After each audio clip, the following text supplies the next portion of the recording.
As we embark on this exploration together, let us remember, though our path may diverge in method, our destination is one and the same, the very essence of being. Join us in this series on conscious reality, unraveling the mind. Welcome, Professor Hoffman, and Namaste, Swami Ji. Thank you, Ivy. So we're Swami, we're gonna start with a questions. Basically, go through your personal experience before we go to the model itself. Could you both shed lights on your personal experiences and reflections that directed you towards your current philosophical and scientific perspective? So I'm Swami Sarvapriyananda, and I'm a monk, a Hindu monk, and I belong to this particular Hindu order called the Ramakrishna Order of Monks. We broadly belong to a philosophy called Advaita Vedanta. That would be the umbrella of philosophy for us. Personal journey, I grew up in a small town on the east coast of India, near the Bay of Bengal. This is a town called Bhubaneswar. It's an ancient city called the City of Temples. My parents were spiritual seekers, 2, 3 generations, grandparents, and my parents also. So we had lots of books, especially books by Swami Vivekananda. And I think I'm probably the last generation before cable TV and internet, and also all we had were books. So I grew up reading lots of books. I was a bit of a bookworm. And what appealed to me was this message that that spirituality is real and it is experiential. One can experience it firsthand. And that is actually the purpose of life, spiritual enlightenment. And that really evoked something in me. And I decided that's what I'm going to do all my life. And I found out about being a monk afterwards. And I became a monk after I finished my education. So we'll talk about the philosophy behind it as we go along. But yes, this was the project. And I've been a monk for about 30 years now. And I guess I've refined my philosophical perspective over these decades. Great. Very interesting. Well, so I grew up in Southern California. And my dad had a master's degree in chemistry and worked in tech industries for a while. My mom had a bachelor's in biology and was quite sharp. And my dad eventually became a minister in a fundamentalist Christian group, and it was quite striking. I mean, it was very, very strong that even other Christian groups were wrong, and it was very much we're right and everybody else is wrong, and Catholics certainly weren't going to make it to heaven, that kind of thing. And so I got that on weekends and Wednesday nights, because we also did Wednesday nights at the church. And but during the week, I got science at school that was suggesting a very different point of view. And so I, as a teenager, decided I wanted to answer the question, are we just machines? That was how I put the question to myself. It seemed like from a scientific point of view, we could say we were just machines. From the religious point of view in which I was being raised in, not. And so I wanted to find out what was going on there. And the science could do stuff. It could make technology, and the religion didn't seem to be doing anything. But on the other hand, it seemed like I wasn't a machine, and I wanted to. It seemed like both sides had something to offer and something that was a problem. So I decided to go into artificial intelligence and study human cognitive neuroscience to get both sides of this issue. So I went to MIT as a graduate student in the artificial intelligence lab from 1979 to 1983, and also in what's now the brain and cognitive science department. I did my PhD there. So really trying to understand, on the one hand, what it takes to build an artificial intelligence and ask the question, could they be conscious? But then also asking what, if anything, is special about humans? Are we just machines, or is there something special about us? And then, after getting my PhD at MIT, I've been then working on models of consciousness and perception, trying to bridge the gap between the the point of view that we're sort of special, there's something interesting about us, and then also the formal point of view, from science, where you need to make your theories mathematically precise. And so I'm still working on that, and we'll probably go into some of the ideas. If I could just step in there, an observation, what Don said about this crucial difference between science and religion. On one side, it seems to be that, to me, the way I put it is that science seems to have truth on its sides. Reality, it deals with reality and truth. And religion seems to have the advantage of talking about value, meaning, fulfillment, things like that. And they don't seem to be easily reconcilable. They don't seem to map too well into each other. And I was thinking, could consciousness be that point, the study of consciousness, a model which would incorporate both reality, truth on one hand, and also value, meaning, our inner life, or rich first-person experience, both? So just a thought. I certainly absolutely agree with that idea. And I think that the scientists will eventually agree with it, because the mathematical models that my colleagues and friends who are in the sciences and developing this work, remarkably, I mean, these are really, really smart people. They're brilliant researchers. But if you ask them, what specific conscious experience can your scientific theory predict? Right. So, for example, integrated information theory.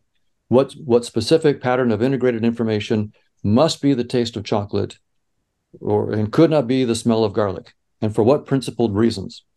What global workspace architecture or must be, again, the smell of a rose and couldn't be the smell of mint. What orchestrated collapse of quantum states of neuronal microtubules must be, the taste of chocolate couldn't be the taste of vanilla. I've asked my friends and colleagues specifically these questions, and they can't give an answer. They're batting zero. The only case where they might say we've made some progress is on the perception of space in integrated information theory. But there, if I ask, so is it visual space that you've shown, or is it auditory space or haptic space? Which space, and for what principled reasons must it be a visual space and couldn't be a haptic space? So there's nothing on the table in terms of specifics. So I say that to say that at some point, scientists are going to realize that this failure is principled, that you cannot start with unconscious ingredients or unconscious functional systems and somehow boot up consciousness. So that's the nice thing about science, is at some point, the failures trigger a revolution, a scientific revolution, and a change. So I think that science may do what you're talking about. It may trigger the sciences taking seriously the idea that consciousness may be a fundamental entity that we need to include in our scientific theories, and we need to describe it as such. But that's really interesting, because the question which you put to your colleagues, I often face the exact mirror image, the exact opposite question, but a mirror image of the question. The question would be, what prediction can your theories of, the Vedantic theory of consciousness, or the Buddhist philosophies of consciousness, or any of the models of consciousness in ancient Indian philosophy, make about the physical world, like which a scientific theory is supposed to, have predictive power. So that's interesting. Well, and the question that you're raising does have a bite, right? I mean, from a hard-nosed scientist would say, great philosophy, whatever, Vedanta or whatever they'd say. But I'm interested in predicting the scattering amplitudes of protons inside of a collider. So can your theory tell me anything about that? And if not, then they're not terribly interested, right? So so they're going to want these. But I think that, again, a scientific theory of consciousness could bring the two sides together, the spiritual side and the science side, where where we take the mathematical tools of the sciences and the insights of the spiritual traditions, meld them together into a scientific theory that will surprise both the scientists and the spiritual. I mean, that's the whole point, is that we end up realizing that something that we deeply believed was probably deeply wrong, and other things that we didn't suspect turn out to be more interesting than we'd ever thought. And we learn in that process. So I do see going forward that there can be mathematically precise models that capture some of the intuitions of the spiritual traditions in a precise way. And that eventually we won't have to refer to several thousand-year-old texts. We can refer to the new discoveries last week that we made in spirituality, because we now have a living, vibrant, scientific discipline of spirituality where we can actually move forward. A little background.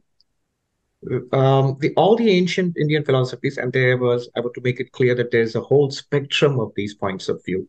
There is not one philosophy or one theory of mind and consciousness. There are multiple theories, but all of them, they had their root in a central quest, and the quest was a quest for overcoming suffering, attainment of fulfillment, which were seen as fundamental human goals.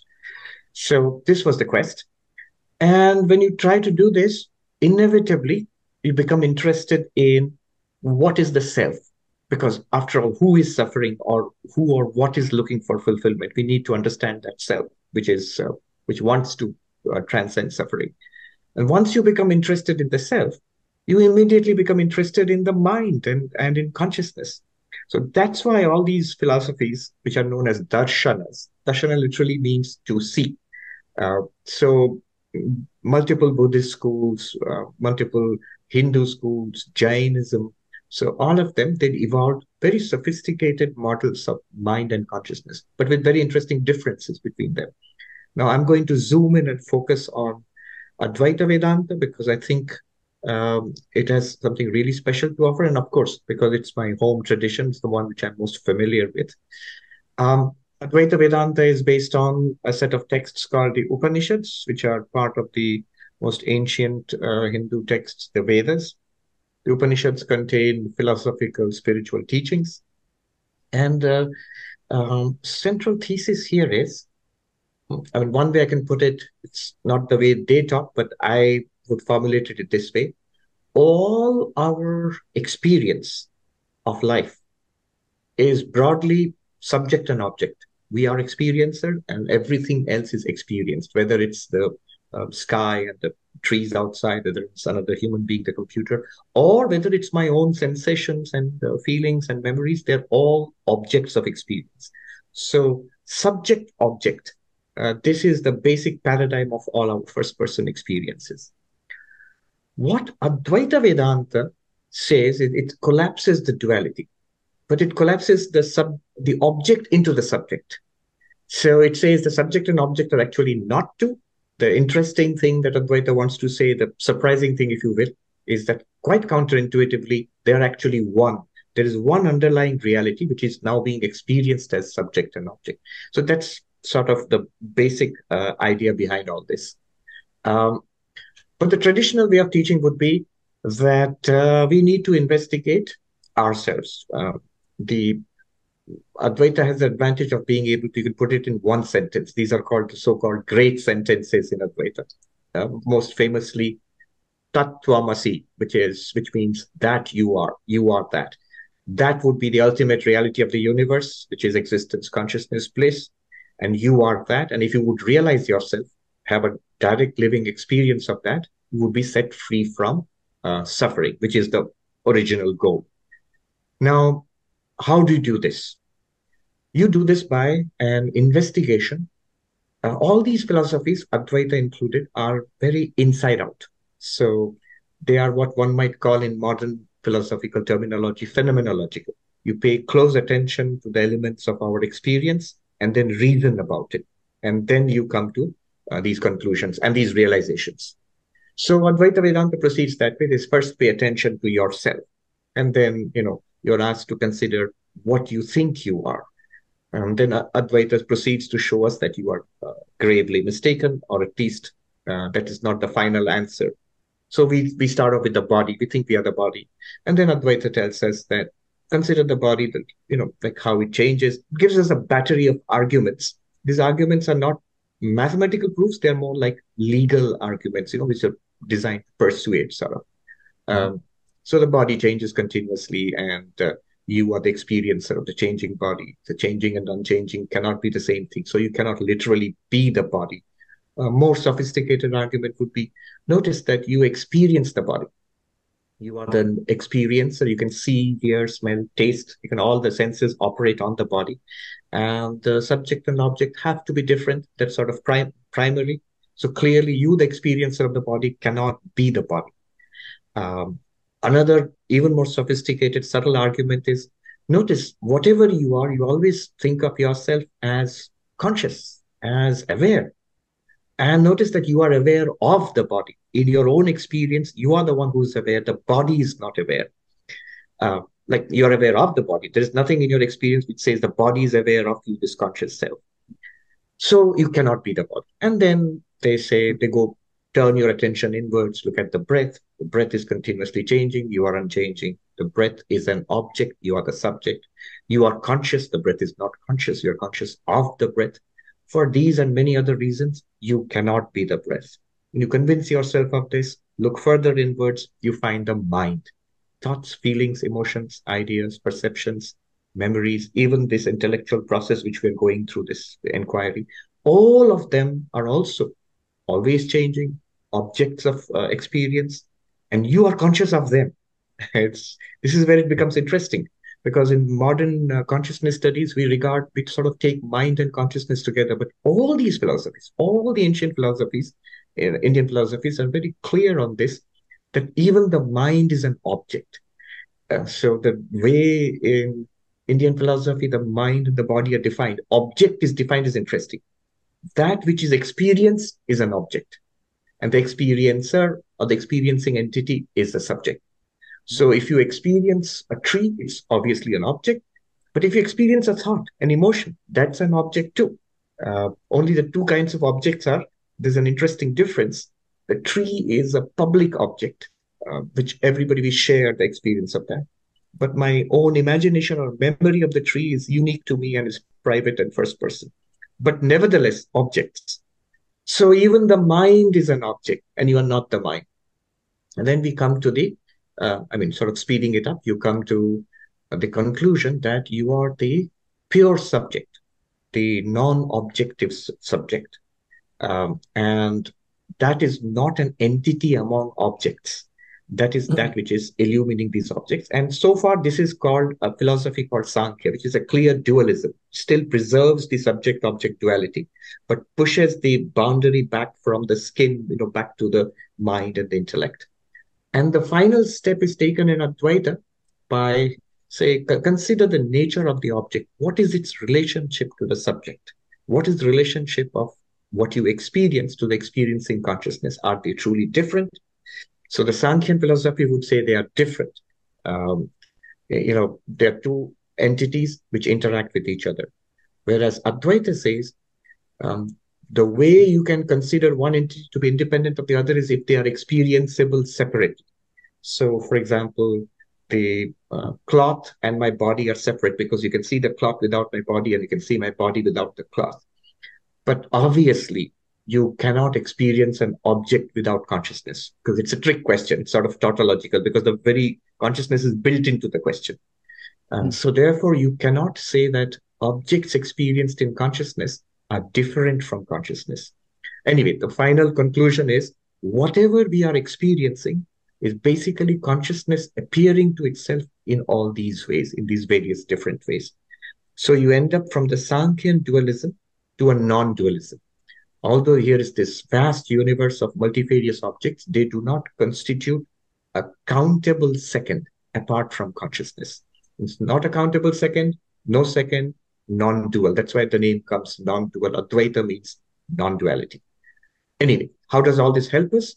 If this becomes a living reality, if you realize it as that, the world continues exactly as it was. Your body, mind, even your sense of self continues, but there's such a deep shift in your paradigm of understanding of what we are, what the world is.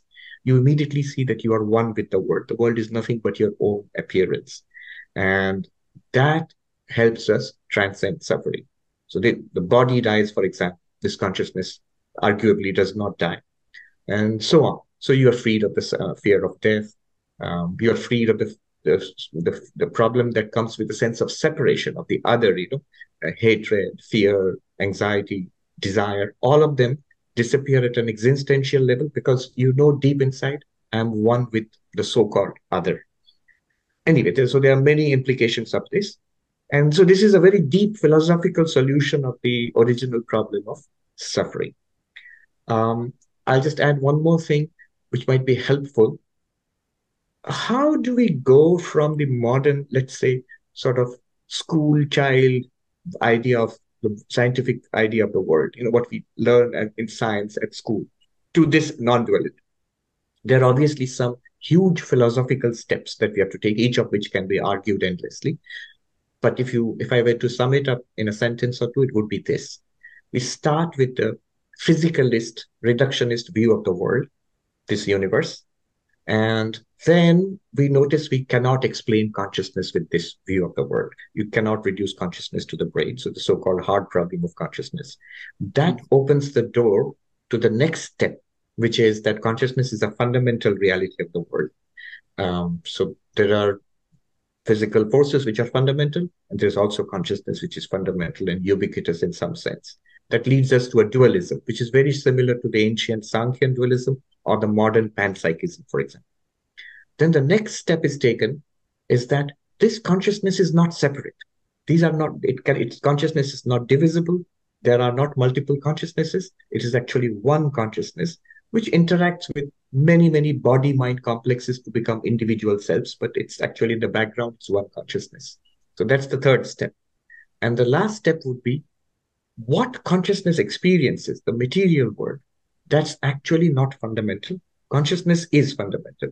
So the material world is some sense an evolution or an appearance like consciousness drawing a picture to itself or appearing to itself in those ways.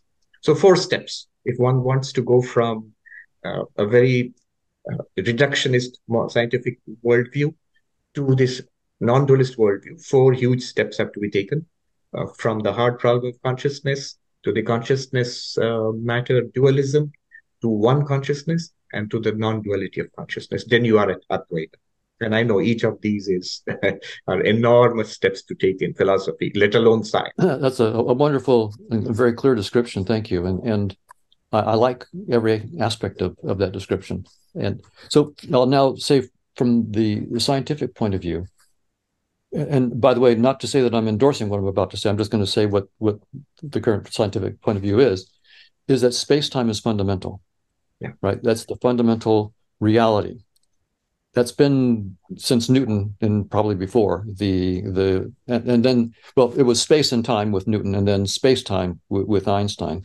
And so objects inside space-time are taken to be fundamental. And then consciousness is taken to be a fairly latecomer in the evolution of this physicalist universe, right? And so the suffering is built in the sense that you are nothing but a little object, 100 to 200 pound object in space-time.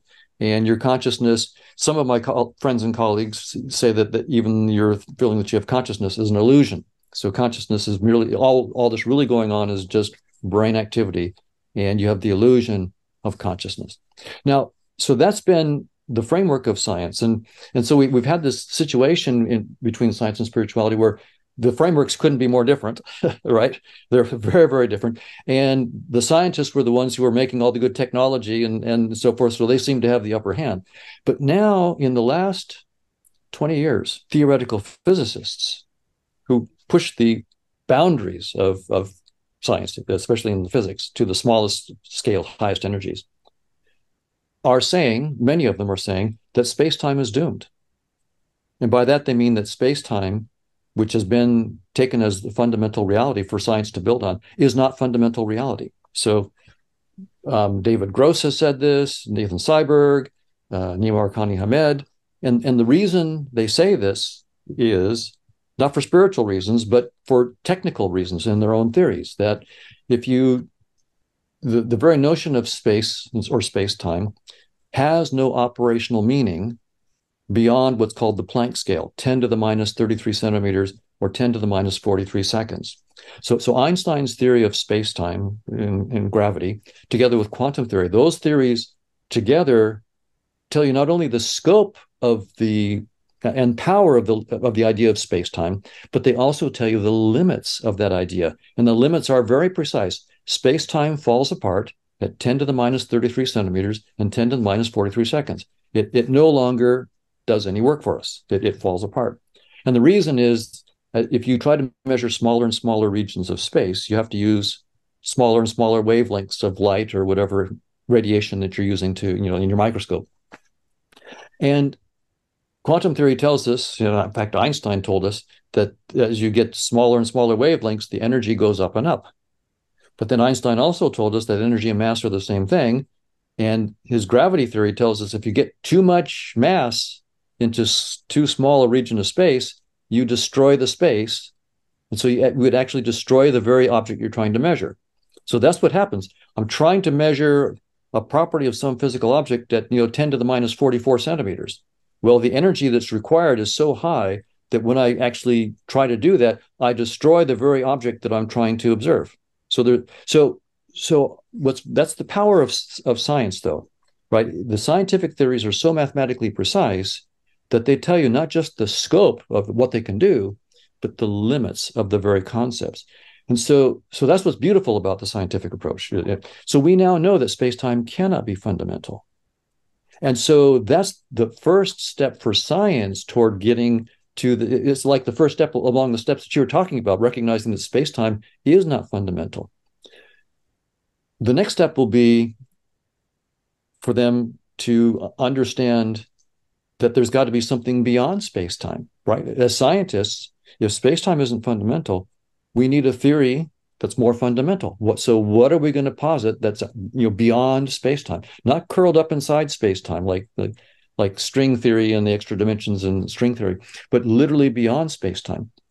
So that's what I'm working on, is a proposal in which consciousness and a mathematically precise Markovian dynamics of what I call conscious agents beyond space-time is what I'm proposing as the next step beyond space-time, as the quote-unquote next fundamental reality. Of course, my own view about science is that there will never be a theory of everything in science, and for very simple principled reasons. A scientific theory, in its very structure, has assumptions. It says, if you grant me these assumptions, then I can explain all this other fun stuff. But I don't explain those assumptions. Those are my assumptions. I just assume those. Those are, so to speak, the miracles of my theory. You might say, well, that's not a problem because I can get you a deeper theory that explains those assumptions. Sure, but your deeper theory is still a scientific theory, so it has its assumptions. And so you have this endless regress of assumptions. And so our minds, our scientific theories, cannot be the final reality, right? So this is also in concert with what you were saying, the difference between mind and consciousness. Mind is what produces these scientific theories. And in the very process of doing that, we recognize the limits. So there is, I think, an infinite intelligence. And mind is intelligent, but it's not, it's limited. We can never get a scientific theory of everything. And yet, the work that I'm working on right now suggests that in fact, we are consciousness, this non-dual kind of consciousness that you're talking about. And we can talk about how, with mathematical precision, some of the things that you were just discussing. So we'll be publishing a paper. We're working on a paper right now in which we actually talk about how one consciousness in this this Markovian dynamics of conscious agents can observe other consciousnesses. And it's something in Markov theory called taking a trace chain. And it turns out we can actually put what's called a partial order, a logic on all the possible consciousnesses in our theory and how consciousnesses observe each other by this trace chain process. It's a partial order. And so we'll be able to then begin to describe like the fundamental features of consciousness. Again, our models will only be models. As you were saying, I think correctly, consciousness will transcend anything that the mind can say about it. Ultimately, it will transcend it. And yet, we know that there's some virtue in trying to be mathematically precise in our statements about consciousness. The technologies that we're using right now to talk to each other would not be possible without. So even though I'm saying their scientific theories can never be a theory of everything, they're a theory of something. And they do rigorously capture things that are very, very interesting and useful. So I actually see that the mathematical framework that I'm working on right now is a first baby step, but precise baby step in a scientific theory of exactly what you were talking about. And the nice thing is then it would lead to, for example, the idea that space-time is just a virtual reality headset that some consciousnesses use. But it's just a headset. And so that's a complete flip from saying space-time is the fundamental reality to, no, it's just a particular user interface, a particular virtual reality headset. And as you were saying, when you die, you just take off that headset. But when you take off a headset, you just take off a headset. It's not the end of you. It's just the end of that particular headset. So I think that science, it's going to take a while because we're so used to thinking of ourselves as little objects in space-time. It's very, very hard for us to think out of that box. But that's where I think science eventually, kicking or screaming, scientists will be dragged by the logic of their own theories to recognize that space-time is not fundamental, space-time is doomed, and that consciousness is fundamental and space-time is just a headset. But that we can still do a mathematically precise and rigorous description of consciousness beyond space-time, knowing all the time that our theory is not the reality, it's just a theory, and that we'll never have a complete theory of consciousness, but we will always have the next interesting baby step. It was very evocative of different levels. For example, when you said space-time is just like a headset, I mean, that perspective, it's so stunning from an Advaita Vedanta viewpoint. Advaita Vedanta would say space, time, and object is the headset. Right. So there's literally an Upanishadic text which sort of is evocative of what you said. It says that the ultimate reality, consciousness, is not limited by time-space object. The exact Sanskrit sentence is Satyam Jnanam Anantam Brahma. The ultimate reality, Brahman, is limitless existence consciousness. And the theory of limits in Advaita Vedanta is that things are limited in space, meaning they are localized in space. Things are limited in time, that means they are partitioned off in time, beginning and end, production and destruction, and so on. And then there's this idea of an object limitation. Things are exactly what they are and different from everything else. So something that is not limited by space-time object would be all-pervasive because it's not limited by space. With respect to space, it would be everywhere. It would be eternal because with respect to time, it would be eternal, though it's not in time. And with respect to object, it would be non-dual because no object would be different from it. The idea of object limitation is each object is different from all. This is the very law of identity in logic.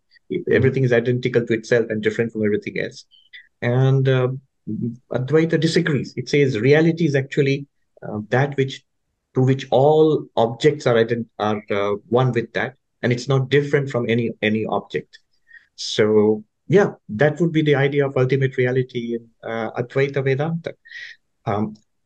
So yeah, but stepping back one step, what would be from our perspective, from a spiritual, from a Vedantic perspective, our view of science? So one traditional perspective has been that, it's not necessary as far as enlightenment is concerned, freedom is concerned. These are all complete systems.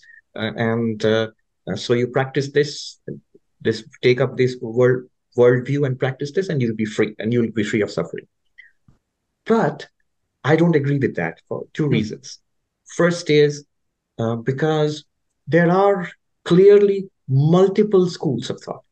I may think, as I do, that Advaita Vedanta is the cat's whiskers, But I cannot deny there are very powerful schools of thought with different points of view on the same subject of enlightenment and freedom from suffering. There are multiple Buddhist schools of thought. There are other Hindu schools of thought. So that's one reason. And the second one, I think, is we live in an age of science, and science is the most powerful means of knowledge that humanity has ever come up with. It would not be wise to ignore science from even a spiritual perspective. I know that His Holiness the Dalai Lama is firmly on this side of that scientific investigation of whatever religion claims. Swami Vivekananda said that I'm firmly convinced that the claims of religion must be subjected to tests as rigorous as those of science. And if we have to get rid of something which fails the test, so much the better. Because if something falls, which is no matter how comforting, if it's false, ultimately it cannot be good. We must get rid of it. And I think we are all part of this age, and we cannot take anything ultimately very seriously unless it is endorsed with or put in the language of reason and science. And I also think that the pioneers of these systems, whether Shankaracharya, the Buddha, Nagarjuna, the kind of mind that we see in their writings, they would have been very impressed by science, and they would have, I'm sure not one of them would have ignored science. So these are the reasons why I think from a spiritual perspective, one needs to take scientific investigation of spiritual claims or philosophical claims seriously. I would agree. And it gets to something that spiritual traditions talk a lot about, and that is that pointers are just pointers. Right? Yes. That don't take my words like the Tao Te Ching says, the Tao that can be spoken is not the true Tao. And yes. Once you understand that, then it's fine to go ahead and read the rest of the document, because they're just pointers. And the difference, the thing that science brings to the table is we know how to make precise pointers that tell you precisely both the scope and the limits of the pointers. Like, again, Einstein's theory of space-time. That's a beautifully precise pointer, and it tells you precisely when that pointer falls apart at the Planck scale, 10 to the minus 30th. That one goes to pieces, and we need a new framework. And so that's what science can bring to the spiritual traditions. The spiritual traditions already said, our pointers are not it. And science says, you're absolutely right, they're not it. And here's how to make pointers that tell you they're not it and tell you precisely where they stop. And that's, I think, what science brings to the table and will really help in spirituality. It's not something to boast about that we're still doing and talking about the same documents that we had 3,000 years ago. Right. And then having different sections fighting over over the pointers. Yes. And they fight over the pointers and are dogmatic about certain pointers simply because the pointers themselves are not powerful enough to tell you their limits. Right. And so scientists are human beings and are dogmatic as anybody else on the planet. But science as a social institution says, when your theory tells you its limits, those are the limits. And it's time then to go beyond your particular theory and come up with a deeper framework. And so I see that spirituality, so it's an interesting situation. The spiritual traditions have been outside of space-time for thousands of years. They've been saying, yes, space-time isn't it, and we're already exploring. And science has been only studying our headset. They've been studying space-time, but they've been developing incredible tools since Galileo, incredible tools. We thought we were studying fundamental reality. No, we were just studying our little headset, one little headset that's possible. But in the process of doing that, we got these incredible tools. Now, just in the last 20 years, science is saying, wait, space-time isn't fundamental. We can use our tools to start to step outside of space-time. And we're finding stuff, by the way, something called decorated permutations and amplituhedron and cosmological. They're finding mathematical structures beyond space-time. And the work I'm doing on consciousness and Markovian dynamics of consciousness is a social network of consciousnesses outside of space-time. But that social network, the mathematics tells me that it unifies, that groups of conscious agents also constitute a single conscious agent. So there's this notion of of unity. So the mathematics itself is pointing to the kinds of things that you're saying. It follows from the mathematical model. Now, I'm not saying my mathematical model is the final word. Absolutely not. But it's a rigorous baby step outside of space-time in the direction that Advaita, Vedanta, and other groups are saying, that of consciousness being fundamental. So I see a rapprochement coming, and not just a rapprochement, but actually a synergy between the tools of science and the beautiful insights of the spiritual traditions looking outside of space-time, and both will be enriched, and both will be surprised, and both will have new things that they learn and things that they have to give up in the process. Right. I remember Swami Vivekananda, who was the founder of our movement here in the United States. He got along famously with Nikola Tesla, the inventor, not the car. And they had amazing correspondence. This correspondence is still available. And Swami Vivekananda was convinced that science could explain or support or throw light on the certain claims of ancient Indian philosophies. But probably the physics of the day was not advanced enough to come to any kind of conclusion. I don't think they got anywhere particularly. But Tesla himself was fascinated with Vedanta. And Vivekananda made a comment about this nature of fanaticism in religion. And he said to the question that, look, science continuously keeps on revising itself. Science seems to be very shaky. He said that if science and religion are weak, then a body of priests is weaker still. So, yeah. I think the real problem comes when you don't treat these claims of or these philosophies as pointers, and you treat them as truth. And then they are not compatible, and they are not verifiable.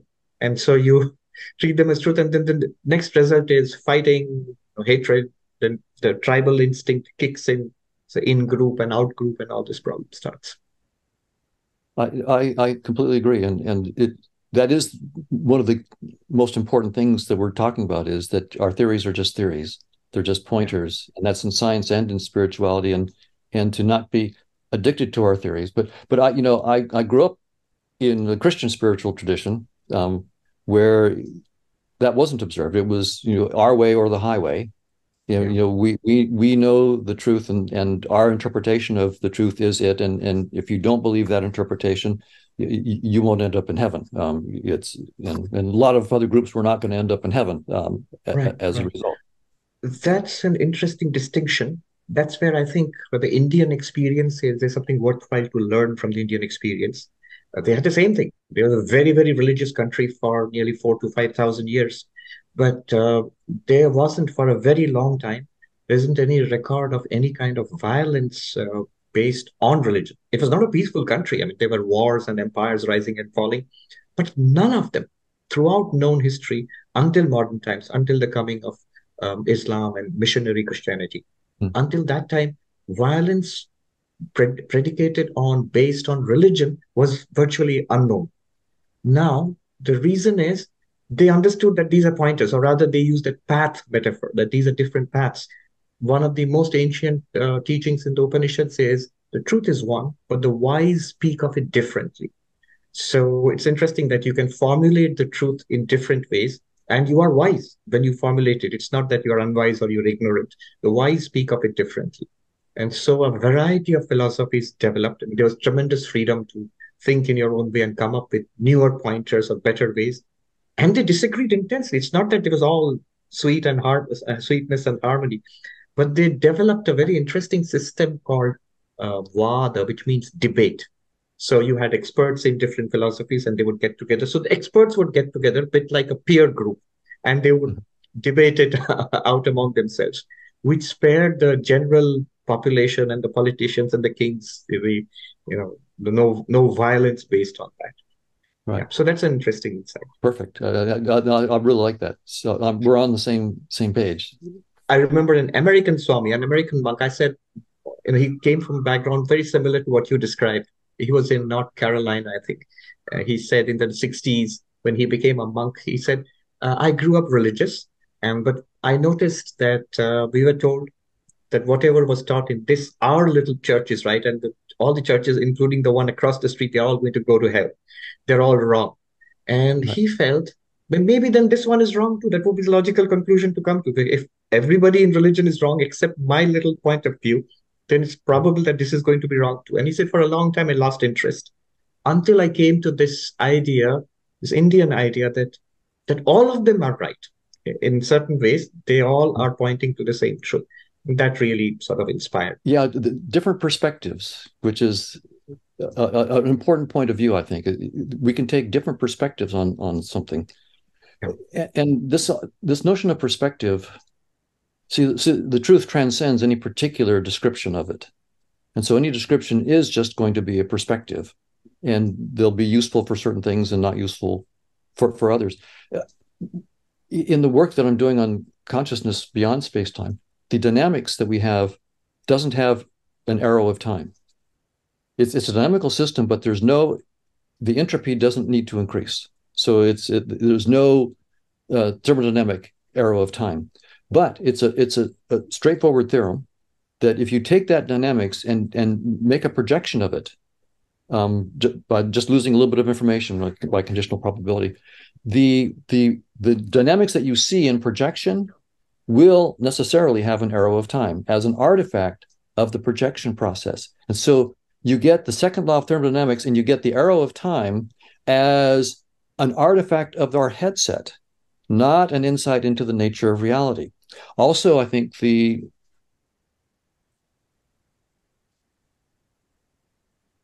projection from this consciousness beyond space-time into a headset full of objects. So my headset is full of all these objects that seem separate from each other, when in fact the consciousness, the network itself, is in some sense one network. So you're taking this one network, which is unified, and dividing it into all these little objects. So the idea then is that much of what we're seeing inside space-time, separate objects, an arrow of time, organisms competing for resources and fighting and killing, all of that is an artifact of a projection from a deeper reality in which there is no arrow of time, there are no limited resources, and there is no competition.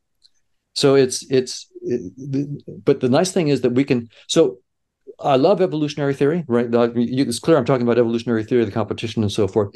My book, The Case Against Reality, is mostly about evolution of natural selection, using the wonderful tools of evolutionary game theory to explore our perceptions. It's an incredibly powerful theory inside the framework of space-time. There's no rival to it, and it's incredibly powerful for understanding human behavior, understanding the evolution of organs. So I have nothing bad to say about evolutionary theory. It's one of our best scientific theories. But that theory itself tells us that space-time isn't fundamental. I've published some papers on that use evolutionary game theory to show that space-time and object can't be fundamental from the point of view of evolutionary theory itself. And so what we have to do instead is to think about evolution as a scientific theory that's wonderful in the context of a certain projection, but it's not true of the deeper reality, say, of a network of conscious agents. And this will be true of all of our scientific theories. They're true in a projection. So they are, as we're in the other language, they're wonderful pointers. They're nice, precise pointers in a particular description of this deeper reality, but they're not the final reality. And I do want to raise a question that comes out of this science and spirituality interaction, and that is, if there is this one deep consciousness, but just the one, when you're talking about the final non-dual, okay. As a scientist, of course, I'm going to ask, so why should that one consciousness put on all these different headsets? I mean, I'm assuming that space-time is just one of them. I presume that it's perhaps one of the more boring ones, frankly. It's only 4 dimensions. Why not 500,000 dimensions? Why not 1 trillion dimensions? I mean, so as soon as you start to think out of the box, you realize we're probably in one of the cheaper headsets that consciousness is. And this is not, far from being the final reality, it's probably one of the more boring headsets that are out there that we're stuck in right now. And when we think it's the final reality. So there's a deep, deep question that, I think the spiritual traditions would want to face, and probably are facing. And as a scientist working on this, I would want to face. And that is, why is there a principled reason why the one would put on headsets that involve suffering. What is going on there? It's not stupid. It's doing it for a reason, right? There's got to. So I would love to hear your point of view on it, and I can try to say some words from a logical scientific point of view, but I'd love to hear your view. Swami Ji, before you continue, did Upanishad say that the ultimate reality is the universal mind, right? And don't say consciousness just put on a headset and multiple headsets. So I just want to hear your point of view. Is it a universal mind, like Bernardo Castro positing as well? Yeah. So two questions. I'll take your Ivy's question first, and then Don's question about the ultimate why. But before that, let me just remark that what I find exciting about what Don is saying is that it seems to be, he's not speaking Advaita Vedanta, but he seems to be, from my perspective, talking about it in a mirror image, almost exactly the same thing, but he's coming at it from a scientific and philosophical perspective. And that too, not from one end of science. It's not just particle physics or not just evolutionary science, but evolutionary science, cognitive science on one end, and fundamental physics on the other end, and all tied together by mathematics on both sides. So that's really powerful. And it's exciting that it seems to be pointing in the same direction or painting a picture which is very similar to what Advaita Vedanta says. That's really exciting. The only thing is I'm a little scared of, the sheer depth and complexity of thought. I'm not smart enough to grasp it. I think what Don has been doing, thankfully, is giving us, to use your famous desktop analogy, that if you can't handle the reality as it is, but the desktop of a computer helps you to handle the computer. You couldn't handle the actual machine directly. So the desktop is not the machine, but so what Don is, I think, doing is giving us the desktop version of very complex and very subtle scientific investigations he's engaged in. Okay, so two questions. First, Ivy's question does Advaita Vedanta say the ultimate reality is a cosmic mind? Yes and no. According to Advaita Vedanta, the ultimate reality is it's easily understood in the model of our own individual personality. So we have a body. Here's a physical body. But we also have a mind, thoughts, feelings, emotions, ideas, knowledge, memories, intentions. And Advaita, Sankhya, all these philosophies would say, beyond body and mind, we are also consciousness. So consciousness and mind are distinguished on the principle that mind is still an object to consciousness. Okay. Now, what Advaita Vedanta says about the ultimate reality, not about yourself, but the entire universe, is that, so there is this one consciousness with the power of causality, time, space, and causality. That consciousness, it's a power, time, space, causality, like a headset. That consciousness is now called Saguna Brahman, which is roughly translated to the God of religion, the God which creates this universe. Then one step further, projecting further outwards, that consciousness with the power of time, space, causation, and the power of time, space, causation has a name. It's called Maya. The headset has a name, Maya. Yeah. So consciousness with Maya now projects itself as a cosmic mind, which includes all of our minds, and it's like a universe-wide network of minds. So, so consciousness, Maya, or the headset, and cosmic mind.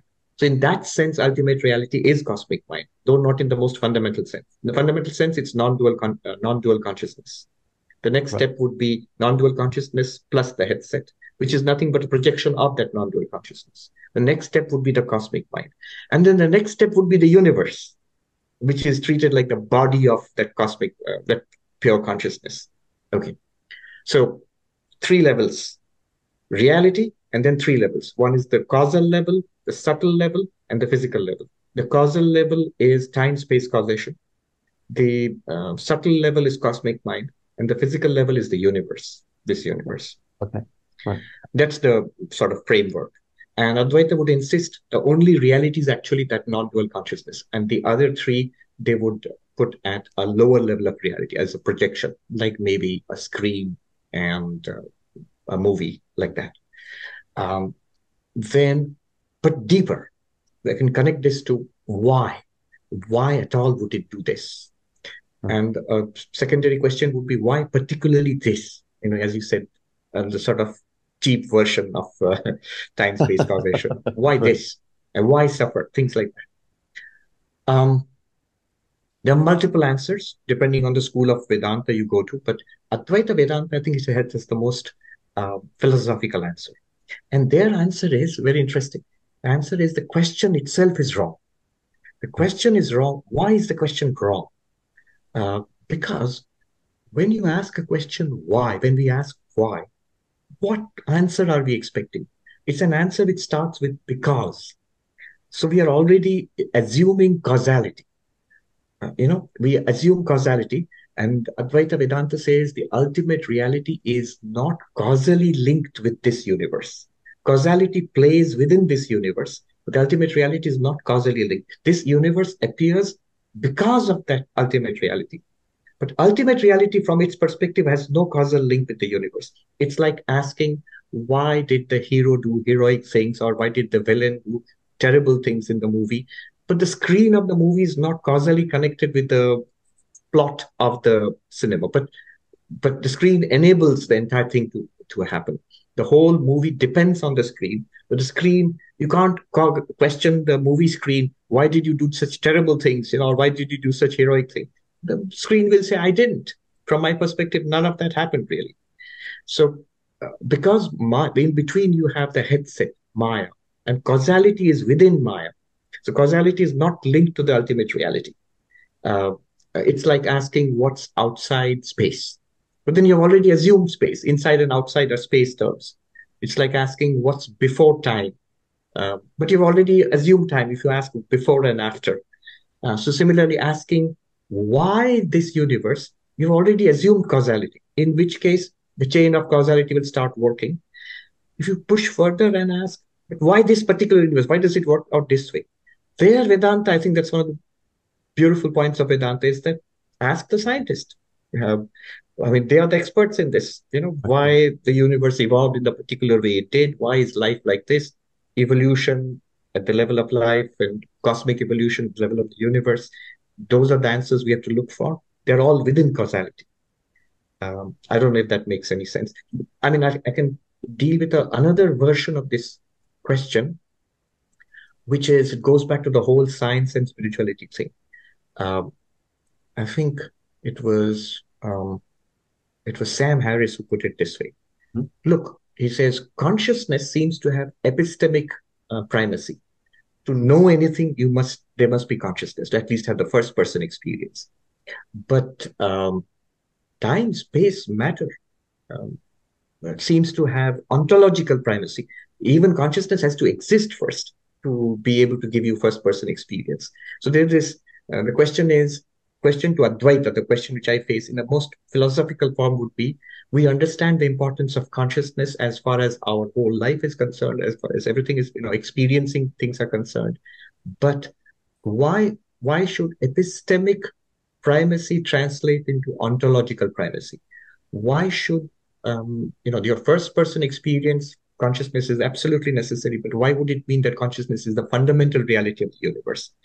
So that's the question.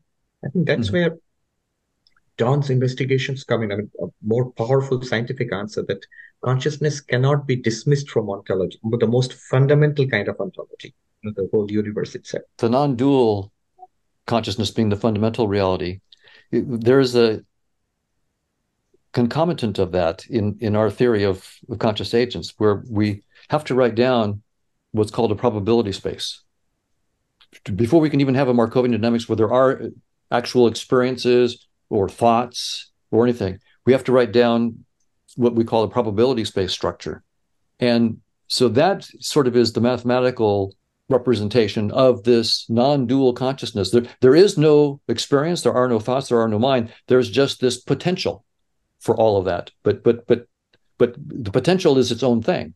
It's not a particular mind, it's not a particular thought. It's just so I'm and when we first wrote down the theory, I didn't even think about that aspect of it. I knew I just had to write down a probability space, so I wrote it down, didn't even think about it, and went on to study the dynamics on it. But it was years later that I went back and go, so what does that probability space by itself mean? And I realized it's pointing to something that the spiritual traditions call this non-dual fundamental reality beyond us. So we get some pointers. I'm not saying again that this pointer is the right pointer or the final pointer, but it's an interesting pointer to, we can use the pointer of non-dual fundamental reality. That's one pointer to point to it.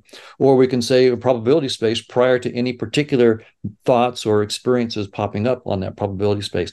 And that's another pointer that gives us some technical tools that we can start to use to explore, as long as we recognize that the tools are just tools and not the final reality, right? So as long as we recognize in our science that we fundamentally we're deeply ignorant, right? No description can ever be it by a long shot, and yet we can have better descriptions, more precise descriptions. And so in that humble spirit is offering these mathematical.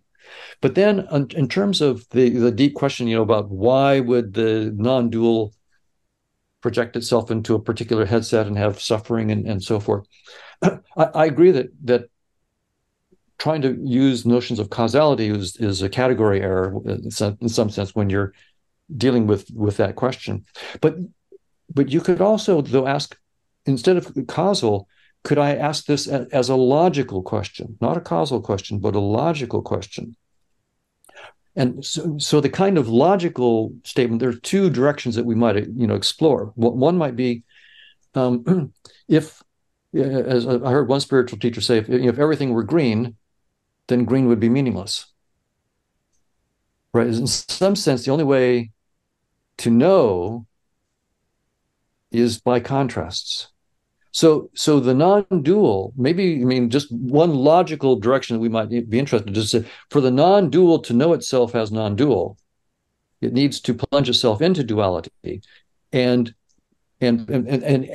experience suffering, which is the identification with the duality, and then the gradual process of letting go of the duality, which is very painful and hard, but ultimately, and that whole process is essential for the non-dual to really deeply understand itself as non-dual.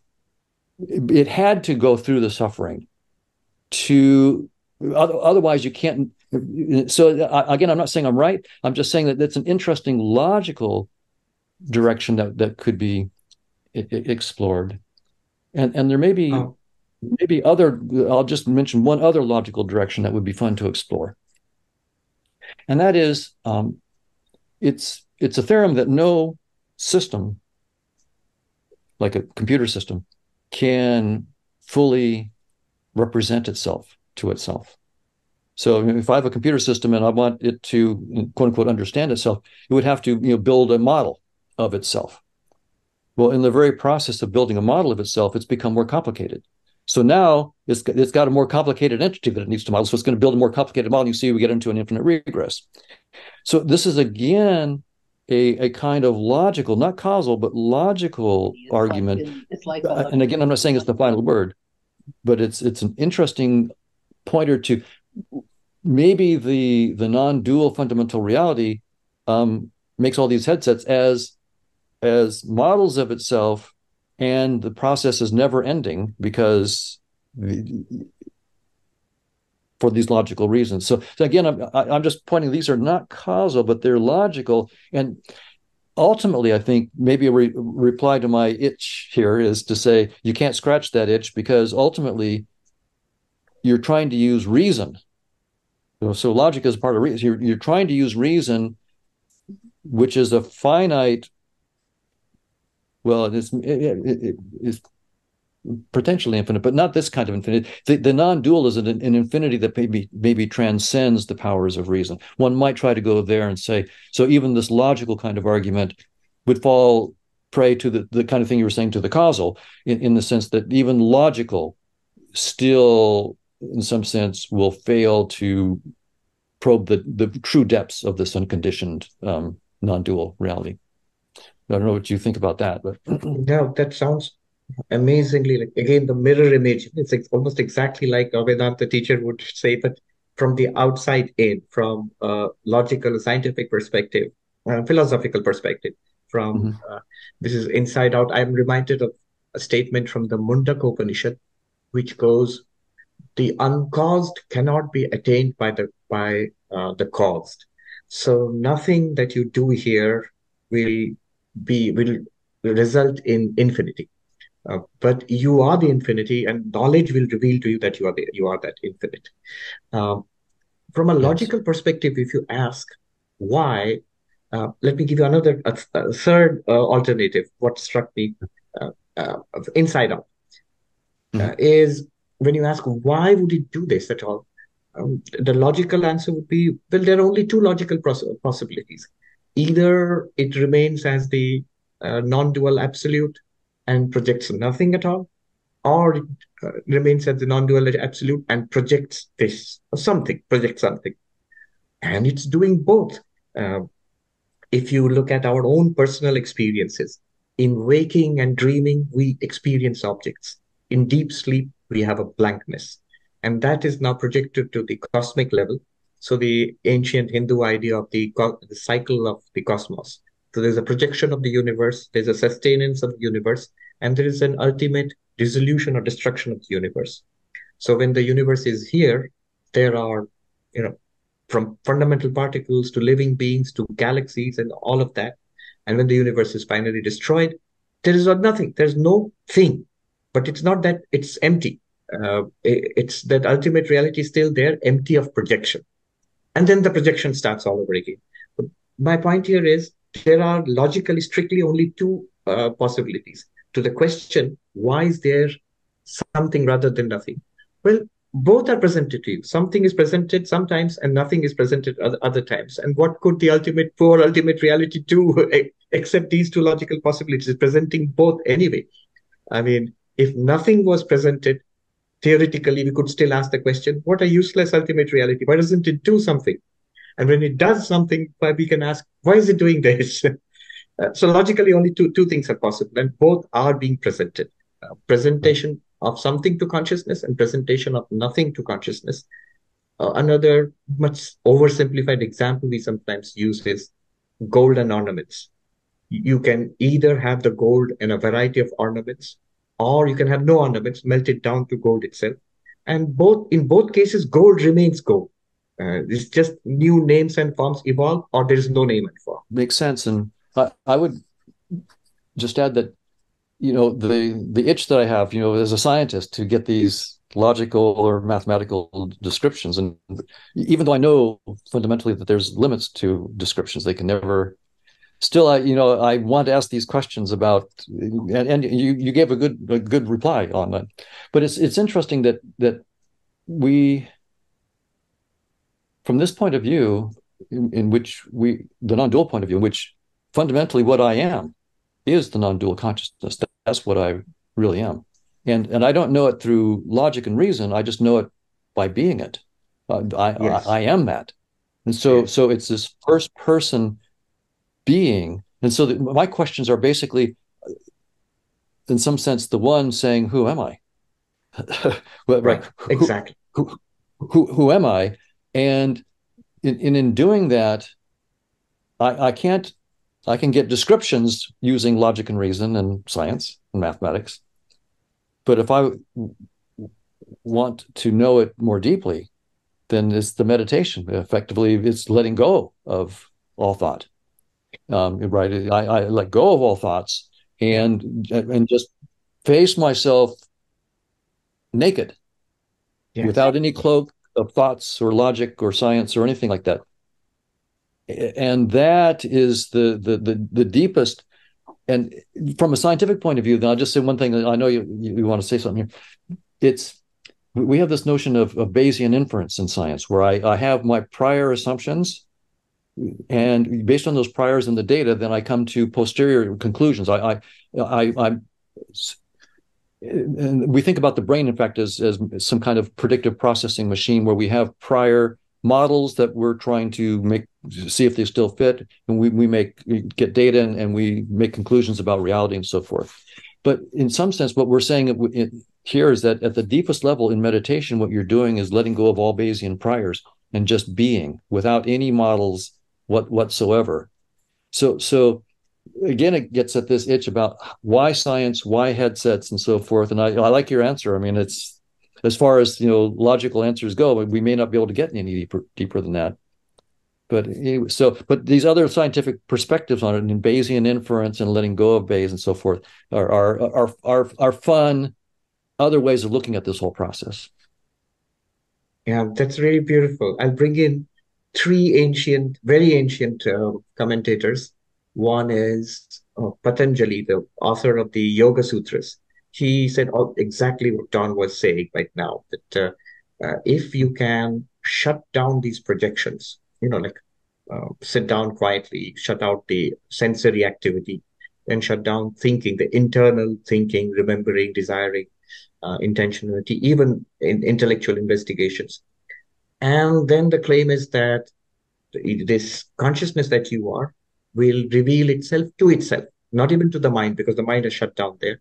And there are this whole technologies of meditation, very detailed descriptions of what you do. And the claim is that many people have experienced this. So this is one.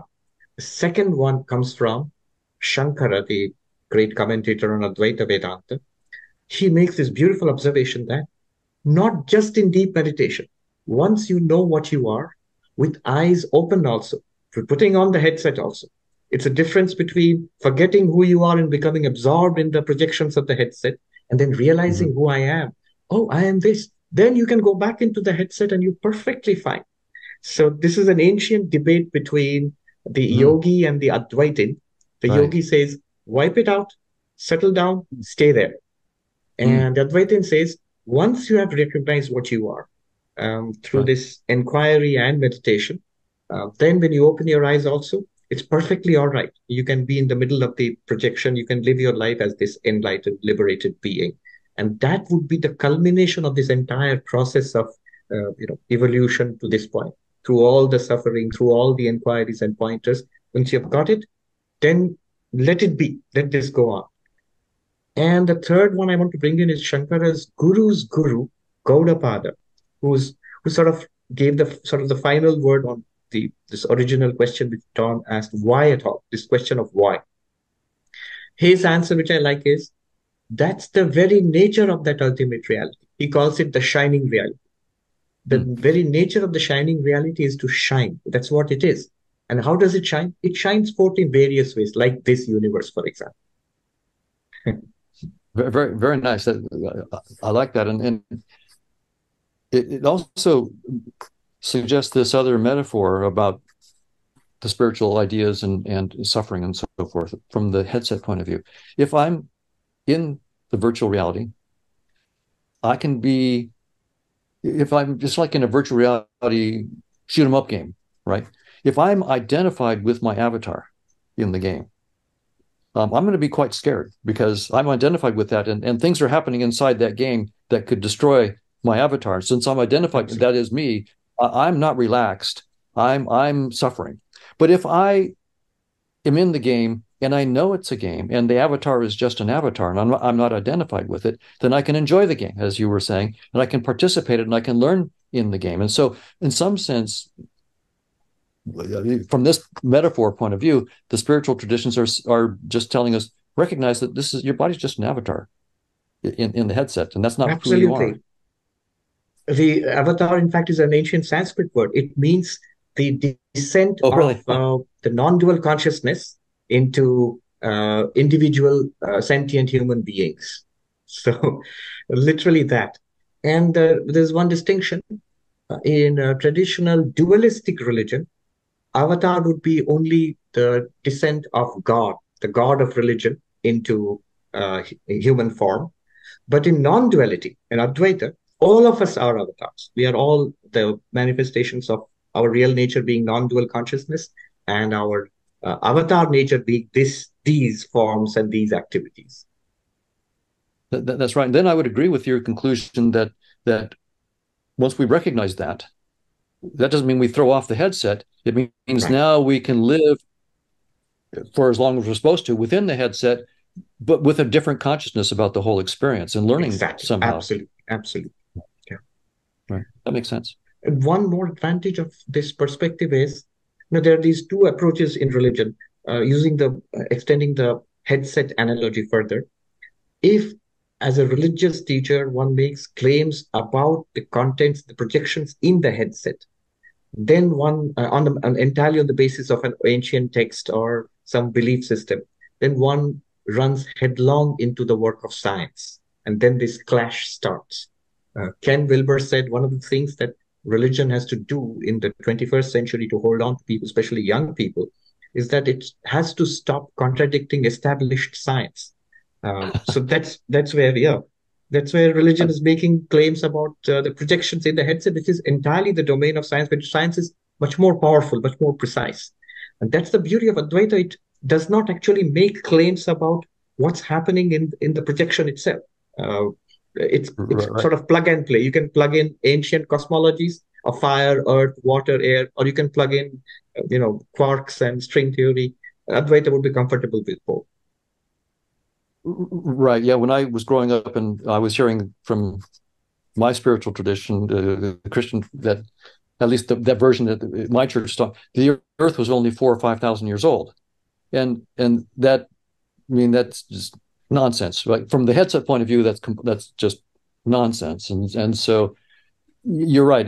Spiritual traditions can't ignore, contradict the science, even though it's just the science of the headset. You got to get the headset. If you can't get the headset right, then why should I believe you about what's beyond the headset? Exactly. In some sense. But now, I should now say, for me as a scientist, and for my scientific colleagues listening to this kind of conversation, it's a nice kumbaya kind of thing here going, with science and spirituality. But, Don, where's the beef? Right? I mean, you're talking about, if you have this theory of consciousness outside of space-time, where's the scientific beef? What specific theories do you have, and what specific new predictions can you make inside space-time? If you don't have that, Hoffman, the kumbaya stuff is, we're not interested. You get back to us when you can actually. And I completely, of course, as a scientist, respect and agree with that. And what my team is working on right now is trying to address exactly that. So we're using the theory of conscious agents and Markovian dynamics, and we're trying to show that we can predict precisely the what are called the momentum distributions of quarks and gluons inside protons at very high energy. So what they call Bjork and X and Q squared, basically the spatial and temporal resolutions that the colliders have examined inside the proton. I'm hoping to use a theory of conscious agents outside of space-time with a mathematically precise projection into space-time to get the exact momentum distributions. And I take it that if I can't, then my theory shouldn't be taken seriously. But if I can do that, if we can do that, that doesn't mean we're right. It just means that we have a shot at being an interesting next baby step outside of space-time. So I just want to, the kumbaya is great, but as a scientist, my colleagues are going to say, where's the beef? And so I want to say, I understand we need the beef, and we're working towards it. And where we are right now is the deepest structure that the high energy physicists have found beyond space-time are these decorated permutations. And we found a way of projecting our Markovian dynamics of consciousness onto decorated permutations. But it turns out that, and we did that on purpose because they have decorated permutations outside of space-time. So we'd like to project decorated permutations because we might be able to bridge through their decorated permutations and then get into space-time. Because what they've found is with these decorated permutations outside of space-time, they can predict precisely the scattering amplitudes for particles in space-time. So they've done that. They can do that. Not for all processes, but most processes now. And it turns out it's simpler. When you let go of space-time, the mathematics become simpler, and you see new symmetries that you couldn't see in space-time. So what we're trying to do is we have projected our dynamics into these decorated permutations, but ours are a richer Our dynamics is much, much richer. They're dealing with what are called positive Grossmanians. We're dealing with Markov polytopes, and they're much more complicated. So what we're working on right now is how do we get the decorated permutations that come from our theory, which are far more complicated, and project them down to the more simple kind of decorated permutations that then lead to scattering in space-time. So, and if we can't do that, then scientists shouldn't take us seriously. But if we can, then we have a candidate for a baby step outside of space-time. So I just want to, all of our agreement is great, but ultimately I agree the hard-headed scientists are right until we actually can start with the theory of conscious agents and predict, say, scattering events in space-time. There's nothing to take seriously. And I just mentioned, you might say, well, why would you target quarks and gluons inside protons for your I mean, clearly the neural correlates of consciousness are more clearly in the brain. Why don't you just go and try to model neural correlates of consciousness in the brain, like area V4 is correlated with color perception and MT with motion perception and so forth. And the reason is it's too complicated. The brain is a really complicated thing. If I can't first show that I can just get something simple like quarks and gluons inside of protons, forget the brain. I mean, if I can't even get quarks and gluons, I've got many, many steps inside the headset before I get up to the complexity of the brain. So I'm going after not what I think is necessarily the most interesting, but it's the most accessible part of the space-time headset that I could try to model. And if I can get quarks and gluons, then we can climb up to nucleus, and then atoms, and then molecules, and then neural systems, and then maybe the brain. In terms of getting the map. So again, I of course am aware of the neural correlates of consciousness, and there are important constraints, but targeting directly from the theory of conscious agents to that, I think, is not a wise move scientifically. You will be waving your hands and having just so stories for a long, long time if you just do that. I want precise data predictions. So, Swami Ji and Don, so where might your definition converge or might be diverge, though? So did you come to agree on both definitions? I think we have to be very careful about saying that we agree. I mean, if we straight away agree, it's not a very valuable agreement. Yeah, it just sounds similar. Yeah, audience been pushing that question. They've been asking a lot of questions, so they're pushing this question. They want to know where is the definition converge and where is it diverge. All of them want to hear from both of you. Right. I asked this question to Brian Greene, who's a cosmologist at Columbia. He was launching his book, I think, Until the End of Time, which is more metaphysical than physics. So he was doing it at Harvard University, and at the book talk, I asked him, these theories, cosmological theories in the Upanishads, how do you relate them to modern understandings? And he said something very insightful. He said, look, these theories in Vedanta, and they are not scientific technically, but they seem to be poetic renderings of certain insights that we are getting in cutting edge science now. So that's from Brian Greene. Yeah, I think so. I think that they're more than just poetic. I think that there's been some hard won insights from years of meditation and deep thought. So it's beyond poetry. But I would say that yes, I think at top level there is enough commonality of the ideas that it's worth pursuing. In the sense that I, as a scientist, would be well advised to listen to the insights from Advaita, Vedanta, and other spiritual traditions, again, with the same grain of salt that I give to any of my scientific colleagues and their theories, right? You have to be hard-nosed about everything. But being hard-nosed and being closed-minded are two different things. And so absolutely be hard-nosed, but and if someone was just talking nonsense, then I wouldn't even bother to try. So what I'm saying is it's clear that we're saying things that are very, very similar at top level. And so the insights that come from the spiritual traditions I would be a fool to ignore them as a scientist, because I think that they're hard-won insights. And I would be a fool also to take them at face value, like I'd be a fool to take any scientific theory at face value. So there's hard work ahead. But the fact that there's enough agreement that it's worth doing that work is what's exciting to me. Let me give you a specific example, not from science, but from the modern philosophy of mind. So when I studied the modern philosophy of mind, uh, the the basic course, the 101 course which people get in university now, one immediately gets the impression that it's a field which has stalled. The last person who said something major breakthrough would be Descartes more than 300 years ago, that cogito ergo sum, the mind-body dualism which he set up. And that's still the paradigm which we're still struggling with in the modern philosophy of mind. If you look at the papers and the philosophy of mind, the last 100 years, they neatly fall into two categories.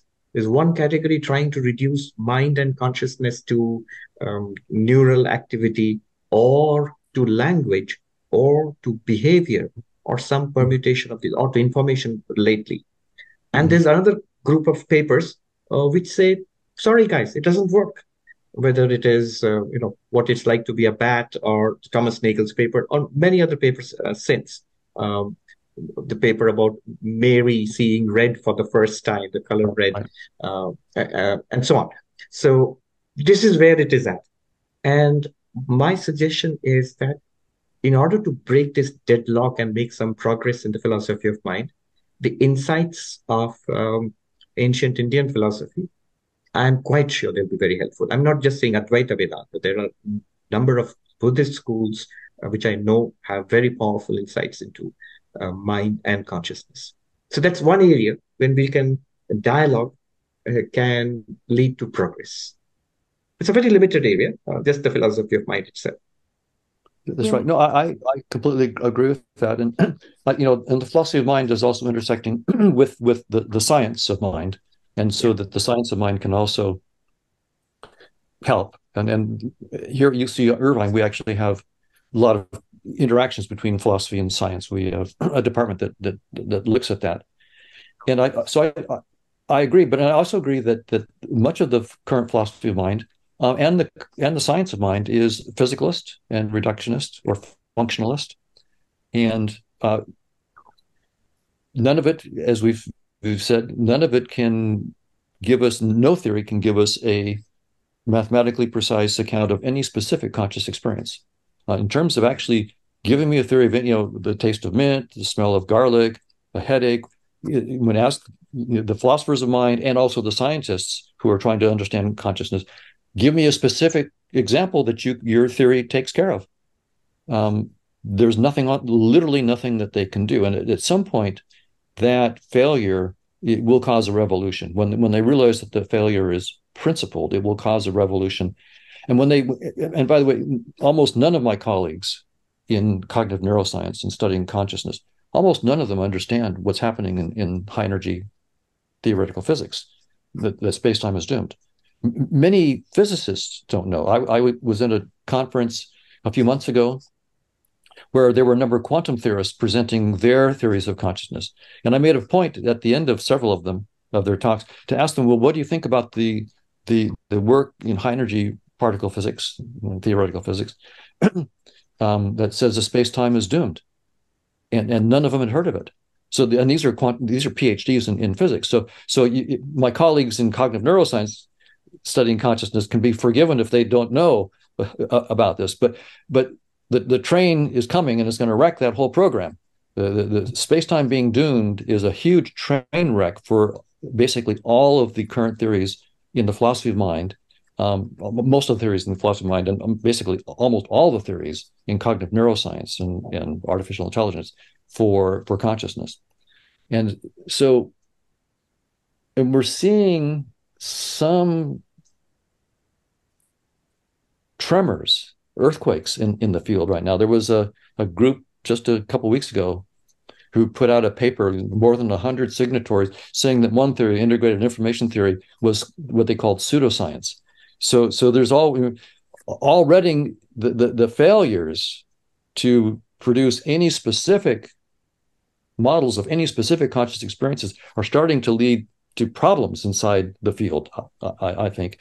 And at some point, they'll realize that an actual paradigm shift is required, that functionalism and reductionism and physicalism all disappear when you realize that space-time is doomed. And the physicists are the ones who are telling us space-time is doomed. So it's time for us consciousness researchers to get with the program and start to think outside of space-time, or we're just going to be the dinosaurs that are laughed at in the history books. I think where science and philosophy and spirituality are agreed is, on this point, Patricia Churchland, she said, I remember reading her saying that we don't need philosophy to understand consciousness. We just need to do more neuroscience, and you keep doing neuroscience and you'll understand consciousness. That's what now we are beginning to see is not right.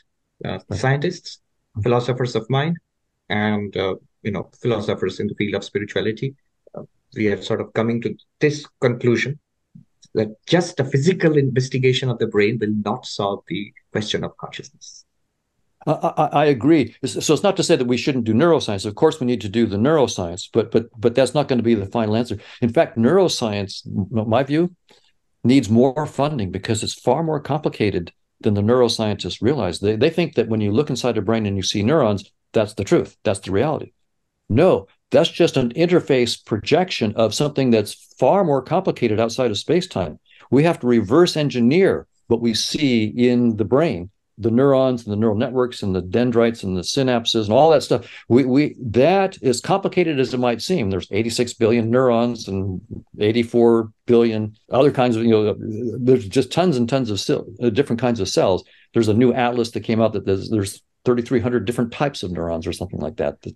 So it's really complicated, but it's trivial compared to what's beyond that. It's just a projection of a much deeper reality. And we're going to have to reverse engineer neuroscience and understand the dynamical systems outside of space-time that project into what we call brains and neurons. And so I think we need the neuroscience, but I agree with you that to say the neuroscience is it, and that will give us the answer, absolutely not. Yeah. It gives us the data that we need to explain with a theory that's completely outside of space-time. So Don, throughout your extensive research and exploration in consciousness, I wonder, have there been moments or periods of introspection where you question or maybe reevaluated your own beliefs and theory? How have such moments, if they occur, influence your idea, Don? Yes. I came into this research fundamentally with a physicalist framework in mind.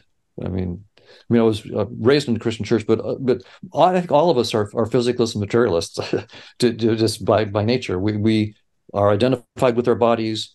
We're afraid of the death of our bodies. We are physicalists deep down, no matter what we say. And so I was a physicalist, and I consciously and unconsciously brought that to my research. But when my own research began to tell me that maybe everything that I was seeing was something that I was making up, that maybe this is just a headset. When that happened to me in 1986, we were working on this mathematical model of consciousness, and in 1986, I still remember the moment when it occurred to me what our math was saying, that basically this is just a headset, and everything I'm seeing is just a virtual object on my headset. It was just such a shock to me that I had to sit down for a while. It was just overwhelming.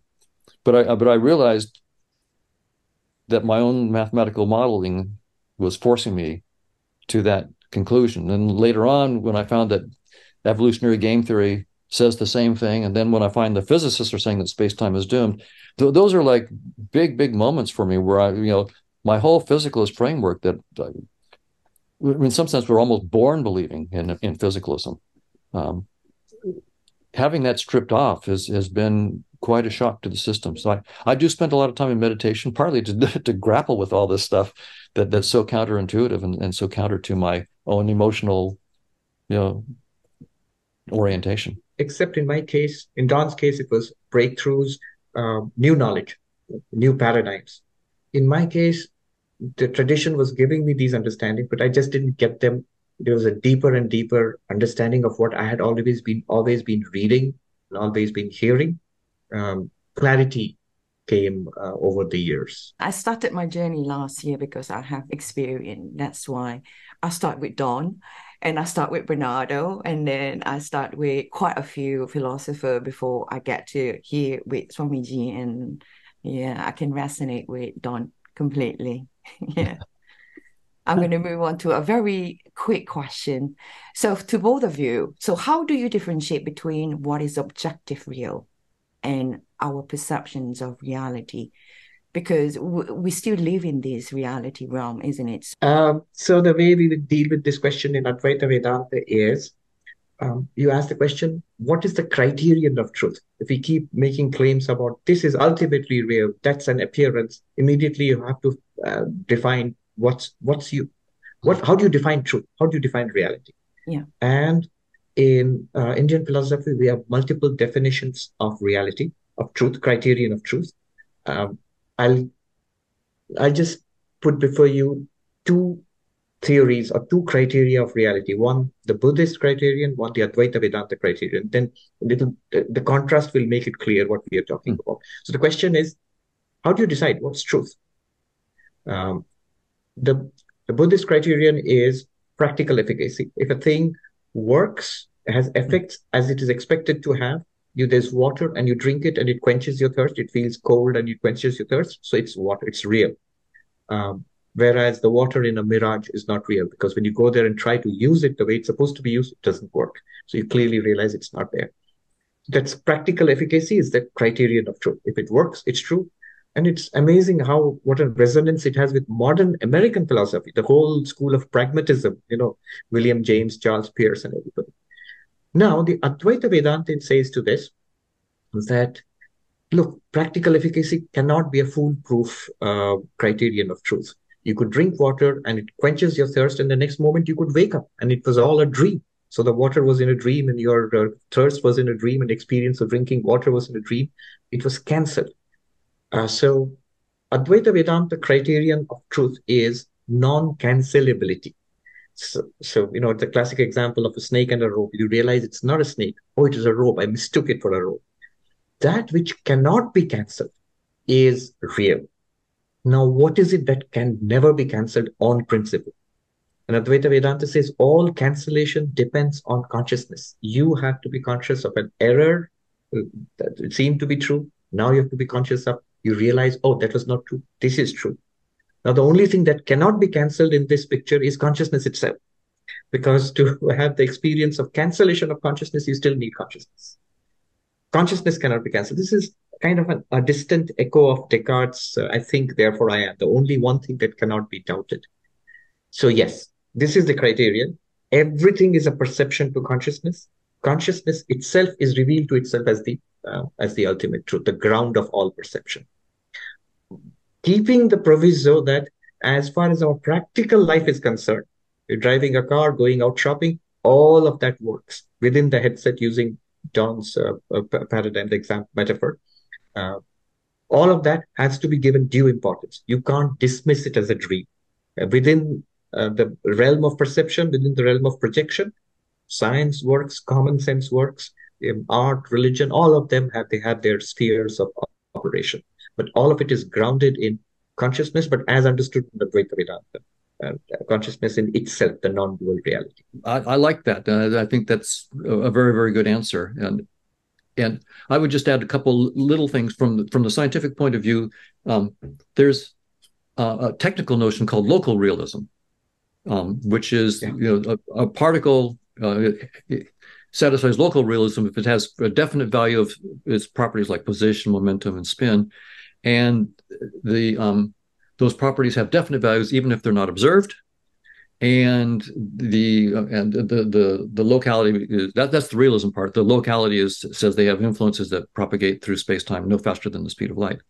And local realism appears to be false. I mean, the Nobel Prize in 2022, just last year, was for empirical confirmation of predictions of quantum theory that local realism is false.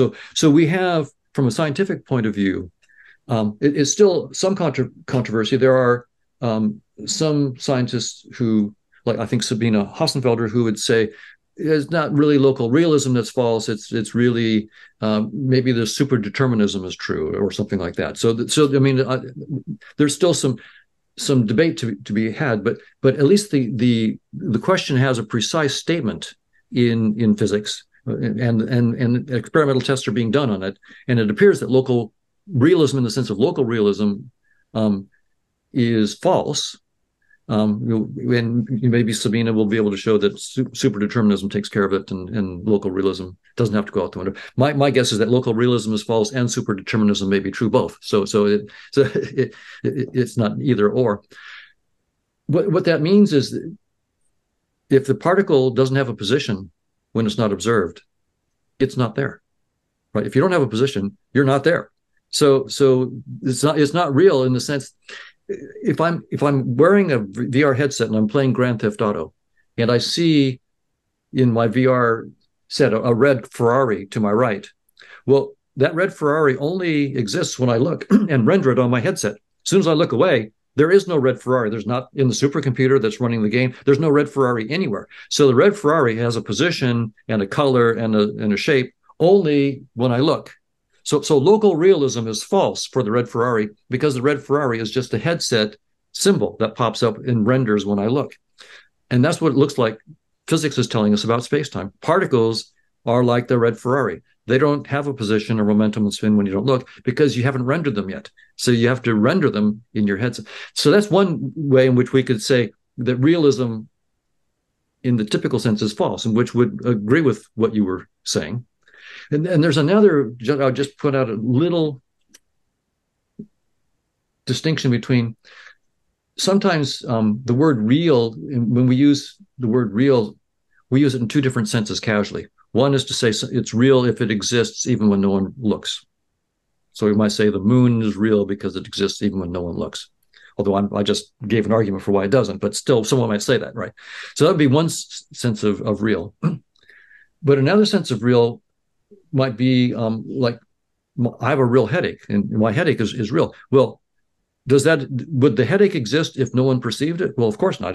It's actually because you perceive it as a headache that you have a headache. So, but you wouldn't want to say that it's not real because it doesn't exist when no one perceives it. So we use the word real in these two different senses, and apparently no object is real we think about the moon being real in the first sense, that it exists even when no one perceives it, but we're going to have to give that up because space-time is doomed. So essentially the moon is like a headache. And so they only exist when you perceive them.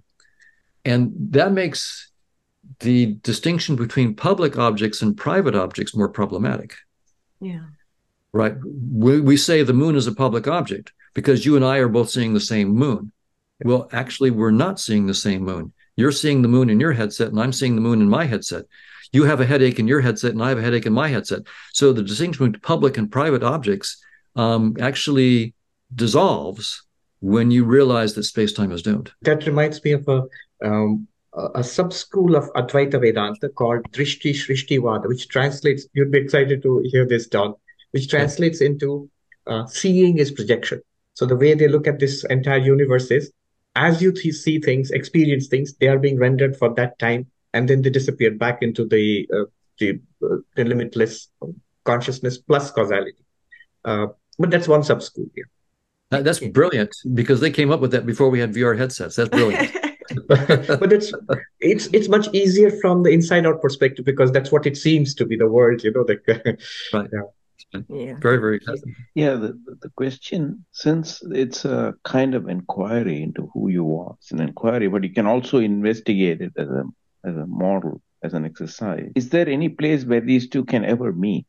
The logic of looking at oneself. This is my question, because the science and spirituality. I think that was the theme of the whole discussion. I would look at it this way: if it meets, it's wonderful, but the understanding is more important than the actual meeting.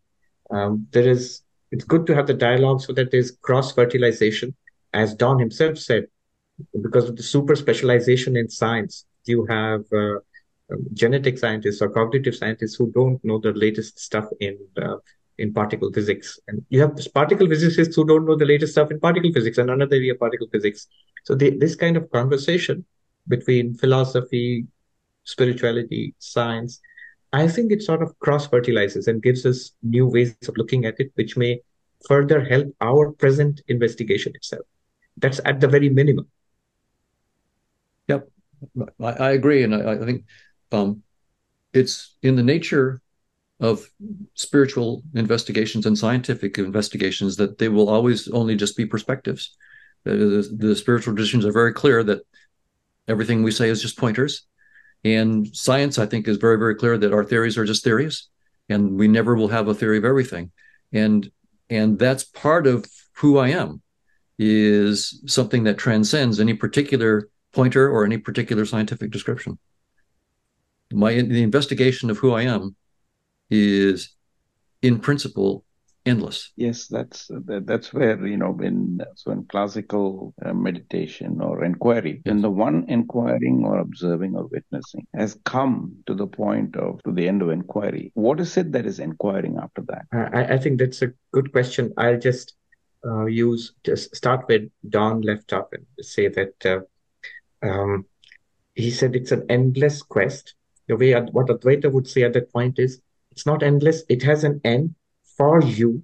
When you find peace, you find that ground where you have transcended suffering. You can check for yourself that has it helped you to overcome suffering, that deep insight. And yet it is also not a clear end, because you are no longer able to state it. And see, an end to a scientific inquiry is when you are clearly able to state mathematically or otherwise what is it that you have found and make a proposition out of it.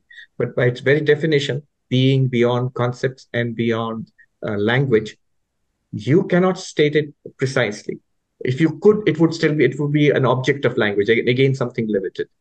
So in that sense, it's endless. But for the inquirer, for you, Prakash, or for us, there is an end. What we started off with, transcendence of suffering, solution to the great mystery of universe, consciousness, and mind, there is an answer to that. But that answer is not formulated. You cannot formulate it in speech, but it will satisfy you. And there have been this whole tradition of mystics and people in every spiritual tradition who have found it, and they have, at least personally, they have found the end of their quest. Well said. Thank you, Don. Thank you, Swami Ji. The question, I had difficulty to find differences, but I think I have spotted one, which is that obviously Don multiple times basically mentioned the sort of notion of incompleteness, that we can never through science reach a ultimate description of the final description or something. So it's going to be always a better and a better version of description. Now in non-duality, there is a famous description which is about Purnamadam Purnamidam. So here actually completeness is described as the end. So this is a question to both of you. How do we have to reconcile these two? Or will these two descriptions remain always separate? It's more or less in the direction of the whole discussion. But yeah, I'm curious about your reactions. Thank you. I don't think the difference is as much as you make of it, because whether it is the Purnamada, the verse mantra you referred to, or when I said the ultimate reality is beyond limitations of time, space, and object. Is it final? Advaita Vedanta would claim it is final, and there are other philosophies in the ancient Indian tradition which would oppose that. And I think what has been happening in Indian philosophy also is further and further refinements of some central insight. It's not that one of them was right, another was wrong. They all got that insight, and that helped them to overcome suffering, that completed their spiritual project. But when they wanted to express it logically and put a framework on it, those frameworks can be improved upon. And even if I think Advaita is the final word, you can always ask me, so what is the final word? And I have to tell you that it's beyond language. So in that sense, it's not complete. It's still incomplete. Technically, it's you have not defined it within language, and nor can you. You have just managed to show why it cannot be and should not be, give a final label of it, while language will fail. It's a little bit like Wittgenstein in the early Wittgenstein in the Tractatus, who says the world is all that is the case, and the limits of my language are the limits of the world. And then he goes on towards the end to say what lies beyond the world must be passed over in silence. So again, very evocative, but that's the answer I would give. Yeah. Right. I would agree. I would just say maybe the same thing, just slightly differently, and just say that if you're going to do descriptions, then there's endless descriptions. But if you recognize that I am that reality and you embrace yourself without concepts and just be yourself, then there is the end of description, and there is an end in that sense, but then you can't really talk about it. But you know it in a sense that transcends any conceptual knowledge. Don, you mentioned obviously that in your sort of work, there's no arrow of time, but still it is dynamic. And what is dynamic is probably the artifact of the headset itself. So-called, in my understanding, it sounded like ripples of mind or some kind of a philosophical explanation. Now, as a result of no arrow of time, obviously we'll have no entropy. So for me, the fundamental question here was, are you, obviously, are you able to formulate mathematics where there would be no entropy as such in the whole of it? Or how do we, is this even a valid question? So I'm very fascinated if we are able to formulate mathematics where there would be zero entropy all through. Right. So just a slight technical thing here. It's Markovian dynamics, and you can write down a Markovian dynamical system in which the dynamics is what they call stationary. And in that case, the entropy doesn't increase. It's not that there is no entropy, it's that the entropy doesn't increase. So the entropy is, so there is no arrow of time in terms of like a second law of thermodynamics in which the entropy is always increasing, and that gives you an arrow of time. But so it's straightforward to write down stationary Markov chains. It's no big deal. And those, the entropy doesn't increase, and so they don't have an entropic arrow of time. But it's a simple theorem, 3 or 4 line proof, a pretty straightforward proof, that if you take that stationary Markov dynamics and project it onto a dynamics that loses some information based on conditional probability, then that projected dynamics itself will have an arrow of time as an artifact of the projection process. And so I take that as that's the headset having a notion of time as an artifact of loss of information. If we had the full information, we wouldn't need the notion of time.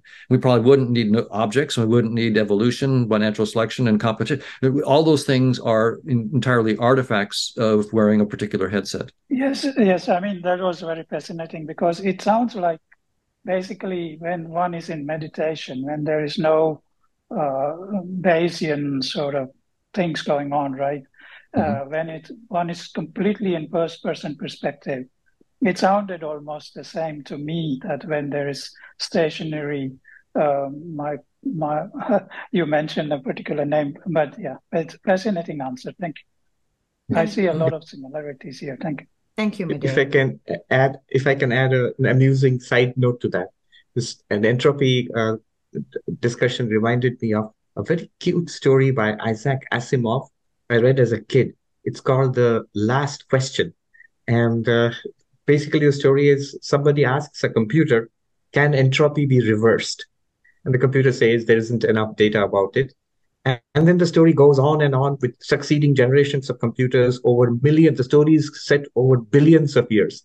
The computer just gets becoming more and more sophisticated till it becomes a cosmic mind. And the universe finally dies a heat death. There is nobody left. Finally, the computer gets the answer. And it restarts the arrow of time because it wants somebody to give the answer to it. The story ends with the computer saying, let there be light.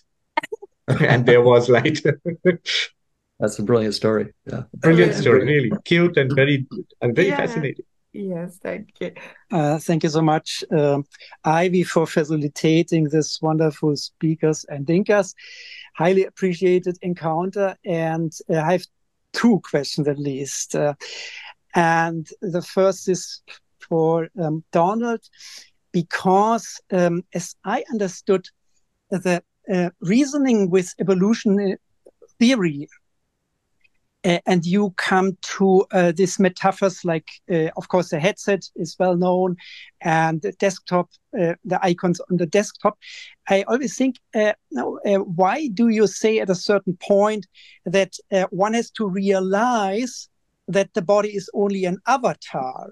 Because if you think about it, as the survival programmed evolution says, hey, stop, don't touch this vessel with a knife.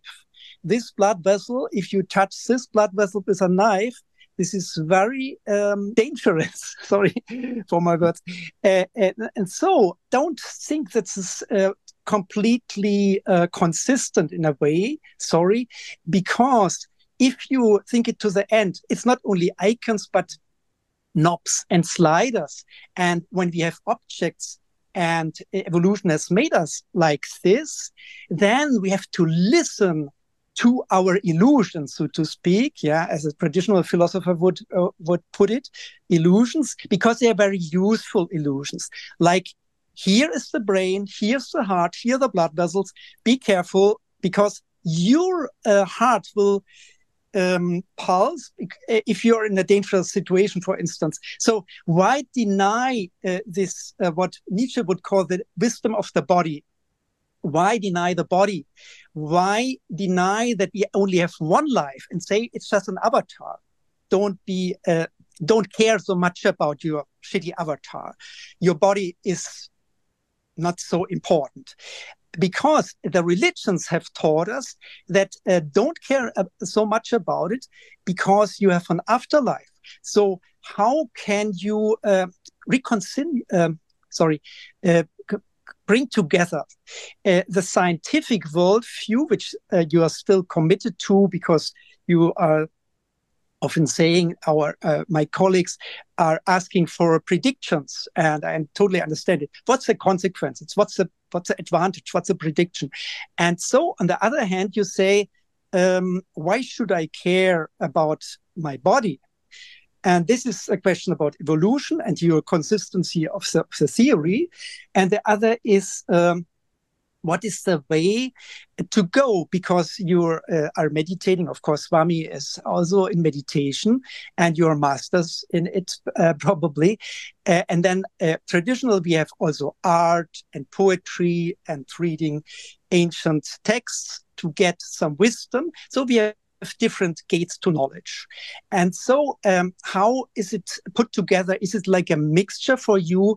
Or would you say, like when we had the Wittgenstein point here 5 minutes ago, in a way, you stop the description, you stop the reasoning, you stop the rationality, and you have to accept it that the rationality is good for going to Mars or to the moon, but for your existential questions, rationality will not be the vehicle to bring you the step to the wisdom.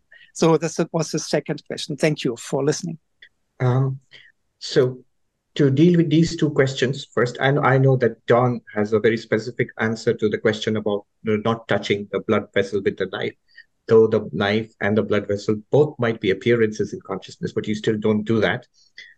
He has an answer, and he'll answer that. From a Vedantic perspective, or not just Vedantic, any spiritual perspective, both the Abrahamic religions or the Indian religions, all of them, or Chinese religions, all of them will tell you to listen to the wisdom of the body. I think Nietzsche was rhetorical. So in order to prove a point, and he had a wonderful point, but in order to do that, he downplayed the wisdom of religion. Sort of rhetorically, I think. So every religion, in different language, in different metaphor, with different theology, will tell you to respect the wisdom of the body, the wisdom of the mind, the wisdom of society, of family, of community and nation, all of that. But they are not ends in themselves. So this is what distinguishes any religion from non-religion. Any religion will have an element of the transcendental. It's this old atheist Freud, he was wise in this way. He didn't believe in any religion, but he said religion is defined, is characterized by the transcendental. So every religion, every spiritual tradition, whether talking about God or Buddha nature or the emptiness or the Tao or Brahman, talks about something that transcends material reality, including material body. That's all. No, none of them tell you not to eat or to kill yourself or neglect yourself to the point. There have been religious practitioners who have done that, and unwisely so. One of our Swamis used to put it this way: don't abuse the horse you cannot dismount from. I mean, don't abuse the horse anyway, but don't abuse the horse you cannot dismount from. As long as you have the body, there is the wisdom of the body, as you said. I think an answer comes from this anecdote. It's a real story. One of our early Swamis, Swami Turiyananda, in the early 20th century, a great non-dualist, when he was talking about non-dual Vedanta to a group of pilgrims in the Himalayas, and they were sitting around a fire at night and talking about philosophy. One of the gentlemen, in great irritation, said to the Swami, "Look, if you think all of this is an appearance in consciousness, I challenge you to thrust your hand into this bonfire." And the Swami got up in great excitement and he said, "Yes, I will. And my hand will be burnt. But I, the witness consciousness, I am untouched by the fire." And he was rushing towards the fire. Luckily, people caught him and pulled him back. But this shows the difference, that nobody's denying that the hand, if there's a fire, the hand will get burnt. So anyway, so Don's here. The question about the knife touching cutting your blood vessels with the knife, it's an illusion, then why don't you do it? Right. Well, no, I agree with what you were just saying. That is the right answer. I could maybe just put it in other words. When you're playing a game, you have to play by the rules of the game. We're in a VR headset game right now, and if you want to stay in the headset and play the game, don't destroy your avatar. If you destroy your avatar in the game, if you let it get shot up in the game, then game over and you're out of the avatar. So while I'm here, but it's one thing to take care of your avatar so you don't get knocked out of the game. It's another thing to identify with your avatar, and those are two different things. So don't identify with your avatar is great because it tells you that when the game is over, it's not game over for you period. It's just game over for that game, not for you and your consciousness. So yeah, respect your body, treat it well as long as you want to stay in the game. But also when your body gets cancer or gets heart attack or whatever it is that's going to kill you, to disidentify from the body and realize that you're just taking off a headset. Yeah. Hi, Don. So hi, Swami. So my basic question is that what is the smallest problem that we can tackle, to answer some of these questions? So in my opinion, it is basically like how we imagine a sparrow, how we imagine something in our head. See, in our inner space, we have all the freedom to do whatever we want. So that's also a field of reality, like external reality. And because I can create a sparrow in my head, and I can basically extend that logic and I can say, I have created the whole of reality. But I here is not, of course, the body mind. It's awareness or consciousness or whatever we call it as. The point is like, how can we convert this into a proper scientific experiment kind of a thing, where basically we need to explain all aspects which are involved in it. If we just limit to brain, for example, it won't work, right? Because it will be incomplete, because we are not considering everything that's participating in creating up that sparrow in your head, right? And of course, it's not just accessing memory to create a sparrow, the whole action of creating a sparrow. And so in my opinion, the smallest experiment that we can create and literally force the humanity to really explain it 100% is something that no, I just wanted to point that it's extremely important to problem. Consciousness is the important problem, and people are not giving importance to it. And I just hope that by creating it the smallest possible experimentation or whatever, because we say that when we move our hand, actually it's the consciousness that moves the hand, right? A system cannot self-control itself unless you assume superdeterminism. So I just wanted to say that something like that needs to be done, is what I feel. I would just respond that the scientific community is now taking consciousness quite seriously, and that there are hundreds of researchers, first-rate researchers, many of them my friends and colleagues, who are brilliant and are working very, very hard on the problem, and they're realizing how hard the problem is. And so I agree that, and from my point of view, to make the kind of progress that I want to make in this field, I need to show that a theory of consciousness outside of space-time can make predictions like gluon and quark momentum distributions inside the proton. It can make precise predictions that are correct, that match the data. that's when science will take consciousness outside of space-time as a very interesting, and not before. They won't, until we can do something like that. There's no beef, and they won't be terribly interested. No beef. Okay. From a spiritual perspective, it has always been like a community of believers who believe in a certain worldview. But that doesn't work too well nowadays, because the worldview, at least for educated thinking people, no matter what they might believe in, the worldview is constructed by science. Right. And so if the original question was, how would you get people of the world to accept the primacy of consciousness? In that case, it has to come pretty much through science, not through, say, just Advaita Vedanta. Not everybody in the world is. The Advaita Vedanta works, or any spiritual tradition works in two ways. Either you buy into it, you believe it, or you pursue it as an inquiry and you know it. But that already presupposes you are interested and you are inquiring into it and you're practicing, and then finally you get to know it. And not the atoms, molecules, or like protons, etc., etc. Because everything is otherwise just a projection. It rides on the abstract reality. Scientists won't be quite persuaded, because they do have their own ideas about what imagination is. They have a notion of what you might call generate and test. So they have their own computational ways of trying to talk about creativity and imagination and so forth. So what we really need to do is to show that there's a theory of consciousness outside of space-time that can do something that they can't do with any of their theories inside space-time. That's the only way to really get them to take consciousness quite seriously.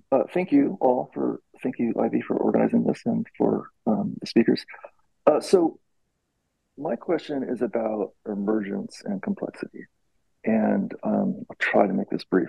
So it's often said that like physics explains chemistry, and chemistry explains biology or geology or something like that. Maybe explains that chemistry is consistent with quantum mechanics.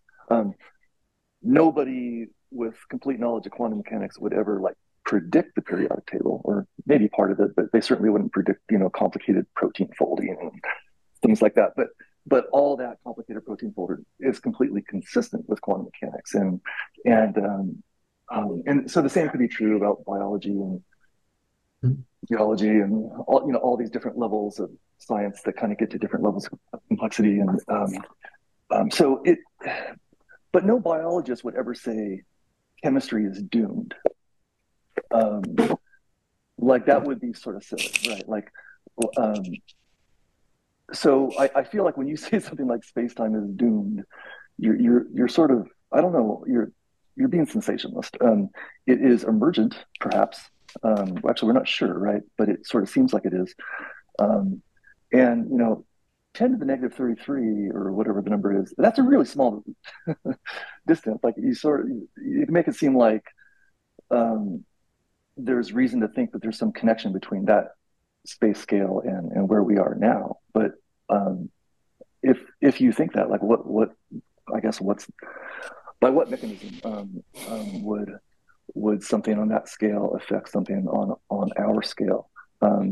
So I just think that the distance between, say, quantum mechanics and consciousness, you're really banging both ends of the scale. Like consciousness, our brains are the most complicated thing we know of in the universe, and the complaint that we can't tell the difference between the smell of garlic and mint it seems like an odd complaint. And if anybody ever did explain it, it would simply shift to, well, what's the difference between mint and cilantro? So it seems like a moving scale that can never these questions like what is it like to fill in the blank? They seem designed to not have answers. They seem designed to be revered, not to ever answer. So I just feel like, can you comment on like where exactly what's your problem with emergence? I feel like there's a lot we don't understand. That is certainly true. But to say that like science has failed to explain or can't explain imagination, it's a question that you wouldn't ask of other fields. It seems to me. So can you fill in your thoughts on complexity and emergence? Thank you. Sure, great question. And So space-time is doomed isn't a phrase that I made up. It's David Gross, the winner of the Nobel Prize for his work on the quantum chromodynamics, wrote that in the 2005 paper in honor of Einstein's centenary of special relativity. He said, "Thank you, Einstein, for space-time.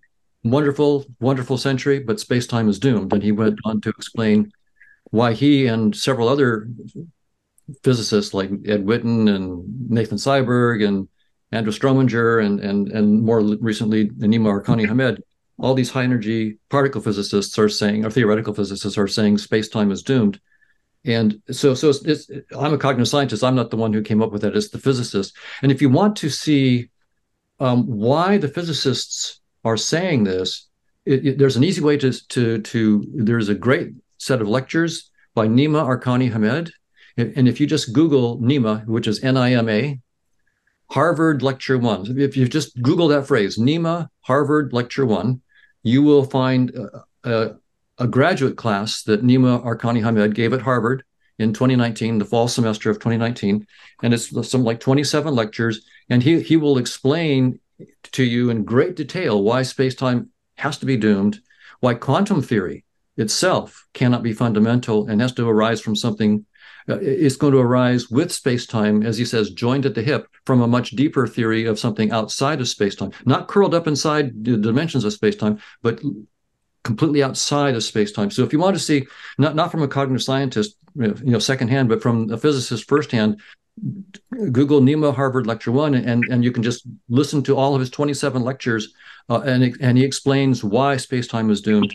And why the serious physicists in high energy particle physics are now looking for new structures outside of space-time and finding them, like amplitude hedron, decorated permutations, and cosmological polytopes. So this is not a cognitive scientist waving his hands and trying to be sensational. This is a serious class, a semester-long class at Harvard for graduate students who are trying to push the field forward. And the other part of the question, that was the space-time is doomed. The other part of the question was, it was about, I forget, prompt me on that. It was about reductionism, I think. Emergence and complexity. And emergence, yeah. And the question about, can they get theories that explain, the taste of chocolate or smell of garlic? So here's the reason why I bring that question up to my colleagues and peers. They have proposed that they are going to start with, say, a theory of the orchestrated collapse of quantum states of neuronal microtubules, and they're going to explain specific conscious experiences. That's what they're proposing to do. Or they're going to start with integrated information systems, the causal architectures, and they're going to explain the emergence of conscious experiences. So all I'm doing when I say this is saying, great, you proposed that you're going to start with integrated information and you're going to explain conscious experiences. So has your science done anything? What experience can you explain? Oh, nothing. There's nothing on the table.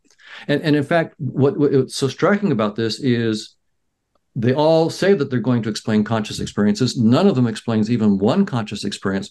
And Steven Pinker, so he was talking about global workspace theory, but he says we're going to have to stipulate. So we have this global workspace, and he really liked the global workspace, but the connection with specific conscious experiences, we're going to have to stipulate. And that connection. And I agree with Steve. I mean, Steve is absolutely right. They have to stipulate it right now, but it's not one stipulation. They have to stipulate a connection for mint. They have to stipulate a connection for chocolate, for vanilla. In other words, it's not just one stipulation. There are millions and millions of stipulations that their theories can't explain, so they have to stipulate. So my attitude, when I put this question out to them, and I've done this in person to Giulio Tononi for integrated information theory and Stuart Hameroff for his orchestrated collapse of quantum states of microtubules, and they both have said can't do it, and that's fine. I mean, but I'm only asking them because they said they were going to do it, and that's what they were going to do, and they can't do it, and so that's why I'm putting out that question to them. So, yeah, I will thank you very much for the opportunity. Pranam to both Swamiji and Vinod. I have two questions. My first question to Swamiji. In Advaita Vedanta, there seems to be unbridgeable gap between Paramarthika and Vyavaharika. As we say, the other part is illusion, and both seems to be never meet. Will it lead to ivory tower philosophy? Is my first question. And my question to Donald is, we read philosophy starts where science ends. Your opinion. Thank you. So the question about two levels of truth. Paramarthika, the absolute or ultimate level, which is pure consciousness, existence, consciousness, bliss. And the entire display of this world, this individual being and this world, our life in it, being a lower level of truth and appearance. The reality is Brahman, the appearance is this world and our lives in it. Basically, using Don's metaphor of the headset, our life outside the headset and what we see in through the headset. He says that is there an unbridgeable gap between the two? If there is, then this ultimate level of truth, Brahman, becomes ivory tower philosophy and has no connection to life as we live it. No, there are not two truths actually. This whole paradigm of two truths, ultimate truth and relative truth, is again a framework helping us to deal with it, to come to grasp with the truth. Notice, even when we speak about truth and reality and appearance, reality and appearance, the rope is the reality and the snake is the appearance. There is at all times, there is only one reality, that's the rope. It just is a problem that it appears to us as a snake. These are not unbridgeably separated. It is the rope itself, in its own nature, in knowledge, in understanding, it's a rope, and in appearance, sometimes we think it's a snake or something else. So there are not two realities. There is only one reality. And when you, for example, when you become enlightened, Advaita Vedanta would say, not that you realize that all this is false and there is some reality called Brahman, which is the ultimate reality. No, you realize that you are Brahman. And indeed, everything is Brahman. So the appearance continues, but now it's the appearance of that reality. Yeah. Great. And the question of does science begin where philosophy gives up, I guess, or leaves off? Historically, many sciences came out of philosophy. Philosophers worked on natural philosophy for a long time, and when it finally got precise and mathematical enough, it became what we call physics. But it was first natural philosophy. So there is this history in which we first deal with issues philosophically, but as the philosophers make real progress and we start to get very rigorous tools, then all of a sudden, we get some breakthrough, like Newton's laws or whatever of physics, and all of a sudden, okay, now it becomes a very specialist field because you have to really know this mathematics and study the implications of that mathematics and so forth. So that does happen, but I don't think that entails that there's a boundary between physics or science and philosophy. Or in fact, my experience is that there's a lot of crosstalk between them. We even in my school here at University of California, Irvine, we have a department called Logic and Philosophy of Science, and it's physicists mostly studying quantum theory and physics, working with philosophers in physics, and they're talking across the disciplines, trying to make sure that they're conceptually clear as well as getting things mathematically right and so forth. And so I have a joint appointment. I'm in the cognitive science department, but also in the computer science department and in philosophy and in logic and philosophy of science. And so I myself am trying to bridge cognitive science on the one hand and philosophical issues on the other hand. So I don't see that one stops and the other one starts. It's rather that there's an interchange, and it's very profitable for those who actually look at both sides. Thank you, Don. Jadaveda, are you happy with that? Thank you, Donald. Thank you, Swami Ji. Ivy, if you allow, I have one small question. Quickly. Yes, quickly. Well, Swami Ji, I have one more question. See, whether grace of Guru and grace of God is must for Advaita Jnana. Thank you. Technically, yes, but the answer is also that the winds of grace are always blowing. Sri Ramakrishna used to live on the bank of the Ganges, on the bank of the Ganga, and he would see these little boats floating along the river with the raised sails. So he says the winds of grace are always blowing, but you have to raise your sail to catch that wind. Nice. Jaja, Thank you. Thank you. Thank you. Thank you. thank you. Can we move on to Curious? Thank you for the opportunity. So, but I'll straight go to the question. So, I have got two questions. One question for Donald.